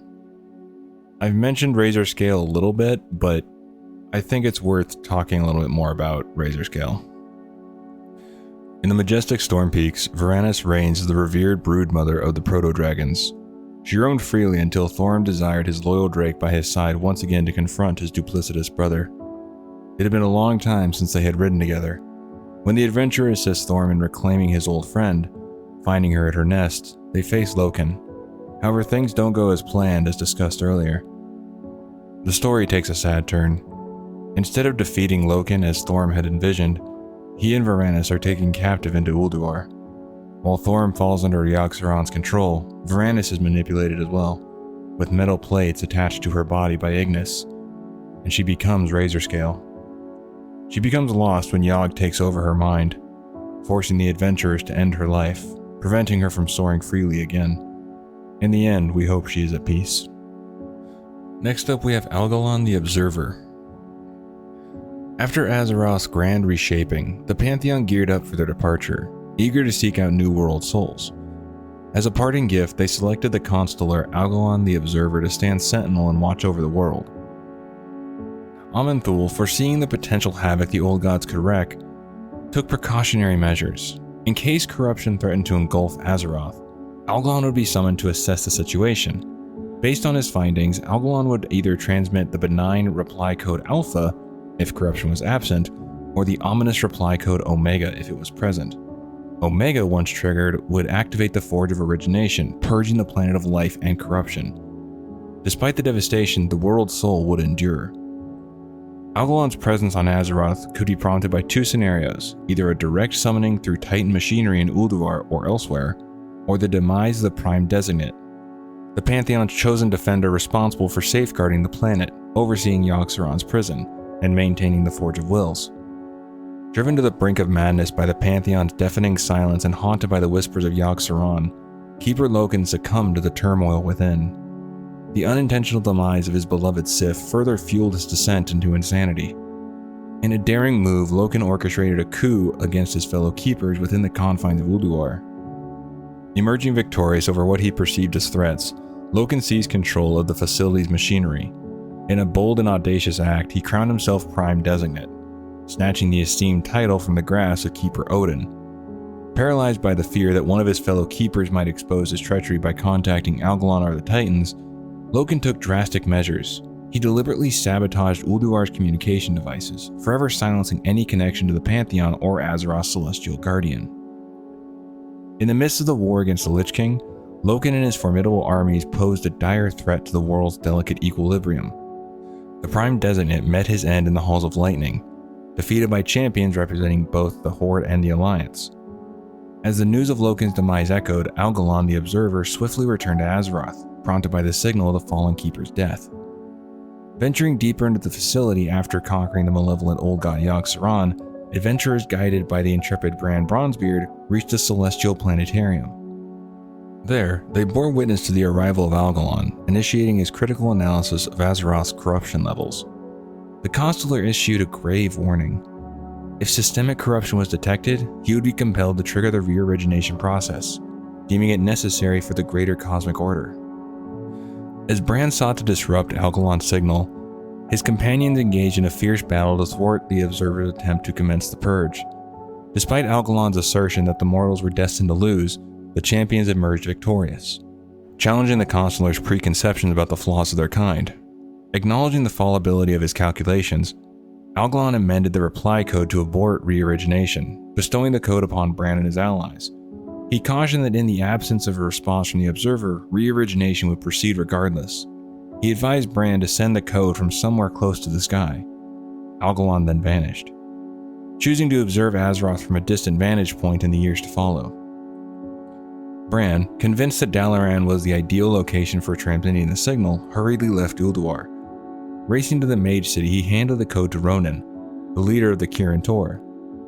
In the Eventide City, Ronan passionately delivered a speech as he transmitted the message, unleashing a breathtaking display of colors and light that more importantly spared Azeroth from the impending purge of life. Now we move on to Yogg-Saron, the last boss of the raid, but also the one that has caused so much trouble for everyone over the years. In the ancient records of Azeroth's history, Yogg-Saron is a profoundly malevolent old god. He wielded a chaotic tyranny that reverberated across the world. He orchestrated the creation of the Curse of Flesh, a malevolent design aimed at assimilating the Titans' ingenious creations. When the Titans engaged in a cosmic war against the Old Gods, aiming to obliterate their citadels, a grim revelation surfaced. The infestation of these entities had become so entwined with Azeroth that eradicating the Old Gods would spell the doom of the world itself. Faced with this dire conundrum, the Pantheon opted for a different strategy. Rather than obliterating the Old Gods, they chose to neutralize their power and bind them within Azeroth for the enduring lifespan of the world. Yogg-Saron found its home in the depths of Ulduar, nestled in the far northern realms of the flourishing planet. 6 Titanic Watchers, Loken, Thorim, Hodor, Tyr, Mimiron, and Freya, were appointed as vigilant custodians, tasked with ensuring the near-eternal captivity of this malevolent force. Yet the imprisonment was not absolute. Yogg-Saron's malevolent influence manifested as Saronite, a dark substance that permeated the continent, crystallizing and corrupted all it touched. The whispers of the imprisoned entity insinuated themselves with the Saronite, seducing many into the throes of madness, including the Keeper Loken. The haunting legacy of Yogg-Saron's presence echoed through the ages, leaving a lingering mark on Azeroth. For eons, Yogg-Saron held the Keepers, including Loken, in a quiet and complacent state. His influence over them was feeble, struggling to convince them to directly serve the Old God. However, the arrival of Cho'Gall from Twilight's Hammer clan changed the game. Cho'Gall weakened Yogg-Saron's chains, unleashing an iron-strong surge of influence over the Keepers. Yogg-Saron's malevolence extended beyond Ulduar, corrupting the roots of the world tree Vordrasil, leading to the creation of the Emerald Nightmare. Despite the immediate destruction of Vordrasil, the corruption persisted, affecting the Grizzlemaw Furbolgs, who later inhabited its remains. Yogg-Saron's impact on Azeroth's history became evident during the Ulduar raid, where adventurers witnessed visions connected to key moments in the world's past. First, the creation of the Dragon Soul by Neltharion and the other dragon aspects emerged during the War of the Ancients, marking the cataclysmic Great Sundering. The assassination of King Lane by Garona followed, sealing the fate of Stormwind at the conclusion of the First War. Lastly, a haunting vision materialized, revealing the Lich King's torment of Bolvar Fordragon, destined to become the new Lich King after Arthas Menethil's demise. Within the eerie echoes of this final vision, the voice of Yogg-Saron resonated, proclaiming a prophecy that would unfold with Arthas' defeat by the Ashen Verdict. He will learn, no king rules forever, only death is eternal. These foreboding words, chillingly echoed by tyrannous Menethil's spirit in his final moments, marked the unavoidable path of destiny and demise. as the old god's voice echoed prophecies during the encounter, foretelling the demise of kings and the eternal nature of death. Adventurers from the Alliance and Horde, guided by Bran Bronzebeard, rose to the challenge and ultimately defeated Yogg-Saron. Now, one last thing I'd like to mention is the Curse of Flesh. The Curse of Flesh turns those beings made of stone and metal into flesh. And thanks to that, it actually gave us the dwarves, gnomes, and humans, along with a few other races, but I figure I'll cover those in another video later on. So I'd like to go over those three, since I think it's nice to know more about the races that we play every day or have played in the past. First up is the dwarves. The Titans forged the Earthen to sculpt the deep reaches of the world. When Arquidus and his companions pilfered the discs of Norgannon from Loken, they embarked on a journey southward to Uldaman. With a handful of earthen and mechanomes, they concealed the stolen discs within the ancient halls. Fearing the looming Curse of Flesh, the earthen pleaded for a respite, entering a dormant state until a remedy could be discovered. In a selfless act, the mechanomes, cognizant of their shared curse, offered to remain vigilant and guard over their earthen brethren during their extended slumber. Most of the earthen eventually turned into dwarves, but not all of them. There remains a sizable population of earthen in Deepholm, Uldaman, and Ulduar.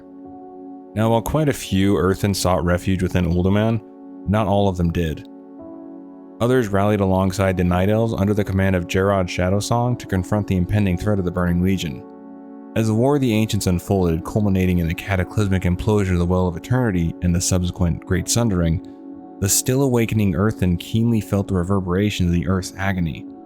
Overwhelmed by the shared pain, they retreated to their ancestral sanctuaries, the Titan cities of Uldum, Uldaman, and Ulduar, and entered a prolonged hibernation. In their absence, the responsibility of safeguarding Uldaman fell upon the mechanomes. With the passing of time, many of these mechanical beings departed or succumbed to wear and tear, until one resilient mechanome remained. Realizing her days were numbered, she expended her last reserves of energy to activate the hibernation chambers, ensuring the earthen would not be consigned to oblivion in the vaults, a poignant gesture before her inevitable demise. Upon awakening, a considerable number of them discovered a curious transformation. Their once formidable command over stone and earth had diminished, and their stony exteriors had changed into the softness of smooth skin. With newfound forms, these flesh earthen ventured beyond the Titan city and over time laid the foundations of Ironforge in the rugged landscapes of Dun Morogh. Upon the rugged landscapes they claimed as their own, the dwarves bestowed the name Khaz-Modan, a tribute to the mighty Titan shaper Khaz-Goroth, in reverence to their Titan progenitor. The dwarves erected a giant altar, a sacred space within the mountain's core. It was here, amidst the stony depths, that they forged a monumental forge. This forge birthed the city, destined to be known as Ironforge. Throughout the ages, in the heart of Khaz-Modan, the dwarves, skilled artisans of the earth, laid the foundation for a legacy that resonated with the echoes of the Titans. Now we move on to the gnomes. In the aftermath of Loken's betrayal, the mechanomes in Uldaman found themselves thrust into the role of caretakers for the facility, sharing their responsibility with a handful of earthen who had remained active. Arquidus and Ironea, consumed by their quest to cure the Curse of Flesh, descended into the lower chambers of Uldaman, entering prolonged periods of hibernation, leaving the mechanomes and the remaining earthen to navigate the intricacies of the facility. With the cataclysmic Great Sundering, the earthen entered stasis, leaving the mechanomes as the sole custodians. However, even they were not immune to the relentless Curse of Flesh, leading to their transformation into the beings we now recognize as gnomes. Stripped of purpose and direction, the gnomes abandoned Uldaman, severing ties 3,000 years before the Dark Portal's emergence. The initial generation of gnomes faced the harsh challenges of the frigid mountains west of Uldaman, contending with unforgiving weather, ice trolls, and various perils that lurked in the surroundings. Over the passing generations, their focus shifted to technological progress, recognizing it as the key to survival in their hostile environment. In a few short generations, the gnomes relinquished their knowledge of Titan-forged origins, forging a new society. Deep within the frosty peaks of what would later be called Dun Morogh, they constructed heavily fortified homes, crafting a resilient society that thrived amidst the rugged wilderness. Humans traced their ancestry back to the Vrykul, a formidable race of half-giants hailing from Northrend, originally created by the Titans. Around 15,000 years before the Dark Portal, the Curse of Flesh emerged, causing Dragonflayer Vrykul women to bear small and deformed offspring, deemed aberrations by King Yimiron, ruler of the Dragonflayer clan. These children faced destruction, yet some were hidden by their parents among a Vrykul community in Tirisfal Glades, later forming the foundations of the northern eastern kingdoms. Through the passing of ages, these afflicted Vrykul descendants, known as humans, continued their degeneration into mortal beings. As millennia unfolded, human tribes thrived in the eastern kingdoms, navigating conflicts with both rival tribes and the forest trolls of the Amani Empire for territory and dominance. The truth of their Vrykul heritage remained shrouded and forgotten by humanity until the fateful encounters with Vrykul in Northrend during the war against the Lich King. Imagine a vast region, comparable in size to Grizzly Hills, but entirely consumed by one colossal city. It's a sprawling expanse of plazas, ziggurats, towering walls, and aqueducts that seem to stretch endlessly. Throughout the city, massive altars stand prominently, starting from the second tier of Zul'Drak and reaching upward. These altars were once sacred places where the Drakari fervently worshipped the wild gods, or as the trolls called them, Loa. Magni Bronzebeard attests that the entire place is saturated with a dark energy and an aura of death, not stemming from the scourge, but rather from the profound suffering of these gods, casting a haunting stain upon the land. Drakari ice trolls rule the land from their capital, Gundrak. While it lacks the magnificence of Storm Peaks or the warmth of Grizzly Hills, this troll-dominated zone draws few visitors, except for bold explorers seeking encounters with the Drakari. The Argent Dawn returns to play a crucial role, alongside the Zandalar tribe aiming to preserve the Drakari history. Zul'Drak itself is a monument to a shattered civilization. As players venture into the zone, they witness the encroaching scourge, especially around the besieged Argent Stand. Amidst the chaos, conflicts erupt between diverse factions, with crazed Drakari, Nerubians, and water elementals summoned by the desperate trolls. The weakened forms of the Drakari's Loa linger in the northeast, near Gundrak, while a scourge-controlled blight zone casts its shadows south of Ebon Watch, near Draktheron Keep. During a meeting of the troll tribes held during Cataclysm, it is revealed by Prophet Zul that Zul'Drak had fallen to the scourge. After the war against the jailer, the Bronzebeard brothers ventured into the region. Their report painted a picture of Zul'Drak succumbing to ruin, having long been overrun by the scourge. With the surviving Drakari scattered and undead wandering freely, the brothers approached with caution, marveling at the sights from a safe distance. Unsurprisingly, the remnants revealed numerous Drakari artifacts waiting to be discovered. Additionally, the brothers noted the undead ice trolls pouring from Draktheron Keep had a singular focus: to utterly destroy Zul'Drak. Long ago, Draktheron Keep stood as a stalwart fortress on the fringes of the Drakari trolls' realm Zul'Drak. A bastion that once defended the trolls, it now finds itself in the clutches of the Lich King following a relentless scourge onslaught. The fallen defenders of the keep, transformed into undead minions, march relentlessly into the heart of Drakari territory. In the face of the Scourge invasion, the Drakari resisted fiercely, even managing to bring down the necropolis Kolramis. Yet the crash did not extinguish all threats, as the Hathar Nerubians, under the control of the sinister Malus the Corruptor, survived and began raising the dead. The desperate struggle for survival unfolded as the Drakari sought to exact more power from their ancient gods, resorting to subduing and sacrificing them. The wild deity's potent blood became a crucial resource to repel the encroaching Lich King's forces. Amidst the turmoil, brave adventurers ventured into the besieged region, clashing with the savage Drakari and their deranged prophets. However, whispers circulated of a greater peril lying dormant within Gundrak, the capital of the Ice Trolls' empire. Deep within the city, sacred shrines resonated with the mojo of slain gods, empowering twisted Drakari high prophets. Unchecked, these prophets could unleash chaos, plunging the entire region into turmoil. In a desperate bid to combat the scourge, the trolls of Zul'Drak attempted to summon water elementals, inadvertently birthing malevolent water wavelings. Amidst these events, the Zandalari of Zim Torga watched with keen interest, seeking to preserve the unraveling history of the Drakari tribe before it vanished forever. The looming threat of madness and the impending obliteration of their legacy drive the Zandalari to salvage what they can from the clutches of chaos. Within Zul'Drak, they have various shrines to different Loas, and I feel they each deserve to be talked about due to how important the Loa are to troll culture, and it being a big part of the zone. The Loa that are being worshipped here are Harkoa, Mamtuth, Quetzlan, Runuk, and Seratus. The altar of Harkoa is located northeast of Kolramis in Zul'Drak. Harkoa's prophet, instead of sacrificing her, felt it would be better to hold her captive, possibly to drain her slowly and still get her power instead of outright sacrificing her and getting her power that way. They don't really say specifically that I could find, but that's my guess. When the Drakari turned against their gods, Harkoa stood as the last one to be subdued. The troll swiftly harnessed her power to curse her own children. Witch Doctor Khufu managed to reach out to other gods, prompting adventurers to come to Harkoa's aid. Once her children were freed, Harkoa directed the adventurers to assist other Loa like Runuk, Quetzalun, and Akali.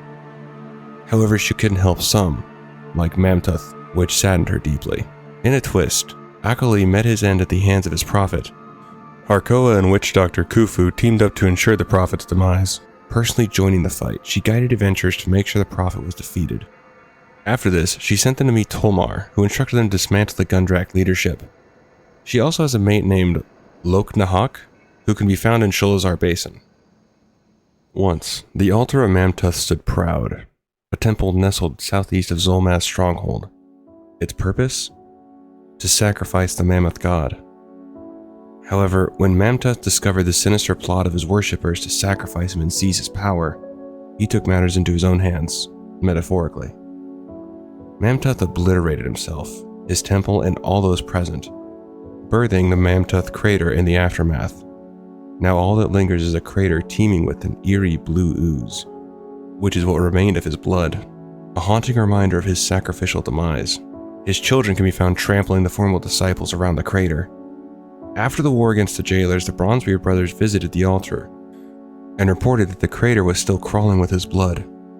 However, there is a bright side. While thought to be gone forever, his spirit is recovering in a wild seed in the tranquil pools of Ardenweald. The altar of Quetzalun stands as a temple devoted to the wind serpent goddess herself. Guarded by formidable wind serpents and air wardens, this place exudes an air of divine protection. When the Drakari, facing the Scourge invasion, resorted to sacrificing their Loa, Quetzalun took drastic measures. She conjured a private underworld nightmare just before her physical form succumbed to destruction.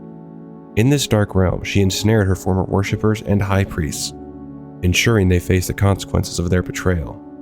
Surprisingly, her prophet managed to evade this fate. Later, her spirit aided the adventurers in seeking vengeance upon her prophet. Through a ritual, she was summoned into the material realm, enabling her to reclaim her power from the prophet.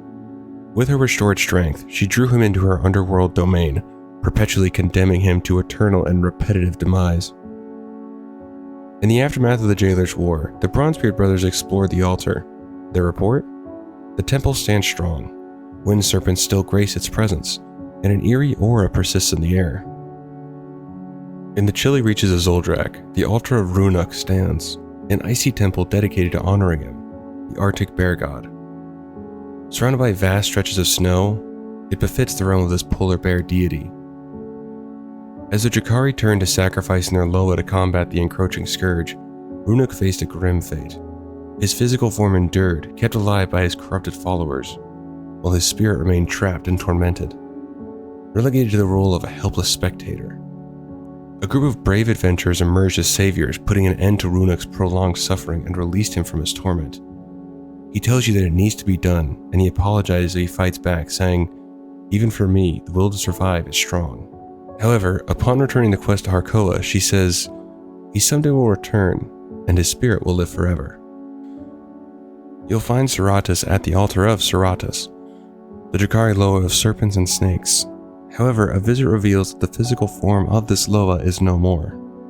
When the Scourge invaded and they began sacrificing their Loa, Sladran, the High Prophet of Seratus, reluctantly played his part in this grim ritual. Though he took no joy in ending his god's existence, he believed it could save their home. In a strange twist, the sacrifice transformed him into something half-serpent, imbued with Seratus's immense power. Fueled by anger at the Scourge, he vowed vengeance for what they compelled him to do to the Loa. In the aftermath of the war against the Jailer, the Bronzebeard brothers explored the altar of Seratus. The report detailed the lingering remnants of Seratus's physical form, skin and bone still visible within the temple. Answering Harkoa's call, daring adventurers embarked on a mission to liberate Akali from his chains from in front of Gundrak. In a swift turn of events, Akali overcame those who sought to subdue him, only to be betrayed by his own prophet. The cunning prophet, coveting Akali's potent blood, orchestrated his demise to absorb a portion of the Loa's formidable power. The Argent Stand, a stronghold of the Argent Crusade in Zul'Drak, has an interesting origin. It was crafted within a Drakari structure that may have once served as an open-air market. The Heart of the Argent Stand doubles as an inn, offering a welcome haven for rest. During the war against the Lich King, the Argent Crusade strategically chose this location to fend off the Scourge and protect the second tier of Zul'Drak. Despite initial setbacks, the Crusaders remained steadfast, refusing to surrender. Post the conflict with the Jailer, the Bronzebeard brothers noted the Argent Stand's enduring strength. This heavily fortified enclave continues to house a resilient population of Crusaders battling the Scourge, a safe enough place for rest even though the sounds of battle persist as the undead relentlessly test the fortifications. Koramis, a necropolis now lies fallen and tainted south of the altar of Arkoa. The very air surrounding it reeks of blight. When the Scourge descended upon Zul'Drak, the Drakari refused to yield, opting to bring down Koramis. However, the crash didn't silence all the Hathar and Nerubians within. Led by Malas the Corruptor, undead Hathar and Nerubians emerged, and Hathar Necromagi wasted no time raising the fallen, including unfortunate Crusaders. Later, the Bronzebeard brothers observed the haunting sight. Wreckage protrudes from the landscape, a sickly yellow blight continues to spread from its tainted remains. Standing tall, this formidable fortress holds within its walls a tale steeped in blood and darkness. News of adventurers' exploits in the region prompted the Drakari warlord Zul'Maz to seek refuge within the stronghold, guarding his family in the process. However, Zul'Maz held a key crucial for the liberation of the last surviving Loa, Akali, prompting the Loa Harkoa to dispatch adventurers on a mission. To breach the enchanted defenses and access the stronghold, the adventurers faced a harrowing task: eliminate Zul'Maz's entire family before confronting the enraged warlord himself. Following the war against the Jailer, the Bronzebeard brothers reported that the grounds remained under vigilant watch, patrolled by warriors adorned with enchanted masks. During the fight against the Lich King, the ancient ice troll stronghold fell into the clutches of the Scourge, all thanks to the betrayal orchestrated by a troll named Drakuru. With the fortress now serving as their sinister base, the Scourge unleashed an invasion upon Zul'Drak, and the undead Drakari ice trolls spilled forth from Draktheron Keep into the Grizzly Hills, wreaking havoc on the Furbolg. Strangely, the invasion was falsely attributed to the Drakari, not the Scourge. The once leader of Draktheron Keep, the prophet Tharanja, underwent a grim transformation into a colossal skeletal wind serpent. He directed his minions toward Zul'Drak, aiming to conquer the ancient ice troll empire. It's worth noting that Draktheron Keep was near Mal'Ganis' base during the Third War, where he supposedly met his demise at the hands of Arthas wielding Frostmourne. Years after the war against the Jailer, the Bronzebeard brothers reported that Draktheron Keep still remained under the control of the Scourge. The undead Drakari's primary objective appeared to be complete destruction of Zul'Drak. Within the keep, you face 4 bosses that must be conquered. First, you encounter Trollgore. This massive creature realized its legendary fierceness couldn't match the might of the Lich King. Now, it stands as a grim reminder to anyone daring to challenge Arthas' rule. Then you move on to Novos the Summoner, always on the lookout for opportunities, yearning to transcend his ordinary existence. In a daring move, the cultist cut out his own heart, offering the still-beating organ to his master just moments before his demise. This bold act left a lasting impression, and his master, in response, transformed him into a lich. You then have the option to face King Dread, a legend among the Drakari. There's a story of a hunting party finding Dread in a habitat saturated with the Scourge plague. The trolls trained him in hopes that he would have a cure for the devastating plague in their land. The final boss of the dungeon is the prophet Tharanja. This enigmatic Drakari troll prophet, embodying the imposing form of a colossal skeletal wind serpent akin to the avatar of Hakar, renowned for stripping the flesh from even the mightiest ice troll warriors. The prophet Tharanja stands as a chilling figure. Perched upon the upper tiers of the fortress, he oversees the relentless surge of undead trolls streaming from the keep's corridors, reinforcing the Scourge in their relentless assault on Zul'Drak.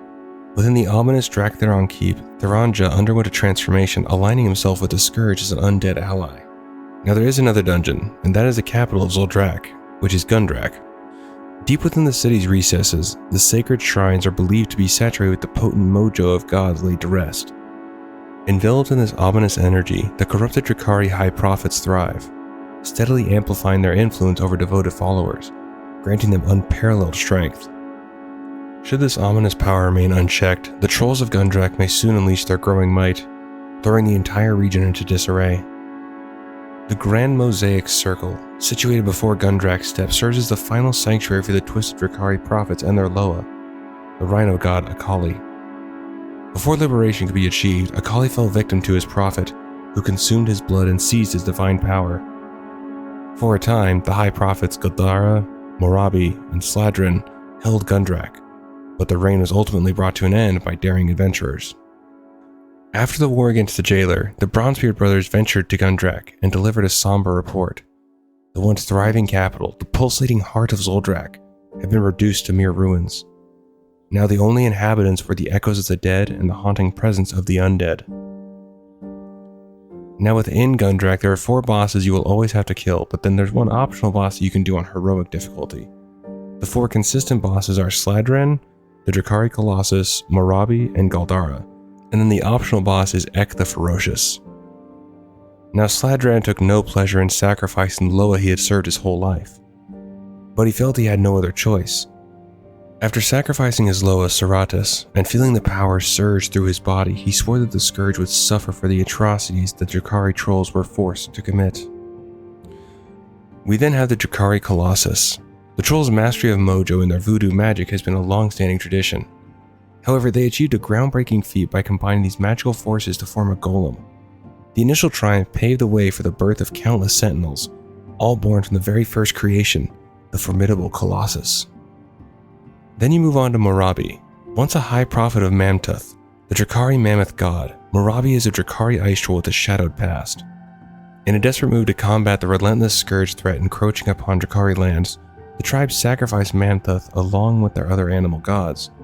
The grim ritual resulted in the death of the god, transferring Mamtuth's immense power directly into the high prophet Morabi. So while Mamtuth did sacrifice himself and to ensure that his power wouldn't be used by the trolls, the problem was that with his blood being left behind, the prophet was able to actually take the blood and get his power anyways. So that's how he was able to actually get Mamtuth's strength and power without performing the big ritual. Or they had to perform a ritual with the blood, but either way, Mamtuth didn't have to be around for them to actually perform the ritual, they just needed his blood. But Mamtuth did take a lot of them with him. But now let's move on to the final boss. Meet Galdara. In the face of the Scourge invasion in Zul'Drak, the Drakari sought the aid of their Loa. However, their approach was far from the typical plea. Instead, they arrived armed with blades. With Akali, their god, falling victim to this brutal betrayal, the High Prophet Galdara and his conspirators seized the Loa's strength, drawing power from the bloodshed. Now we have the extra boss you can do if you're on heroic difficulty, Ek. The Drakari, after a series of unsuccessful attempts to weaponize their Gorlock experiments, decided to lock them away. While the Frost Trolls engaged in fierce combat against the invading Scourge, Ek and his minions patiently bided their time, anticipating the eventual release from their confinement. And that's going to do it for this one. Hopefully you did enjoy.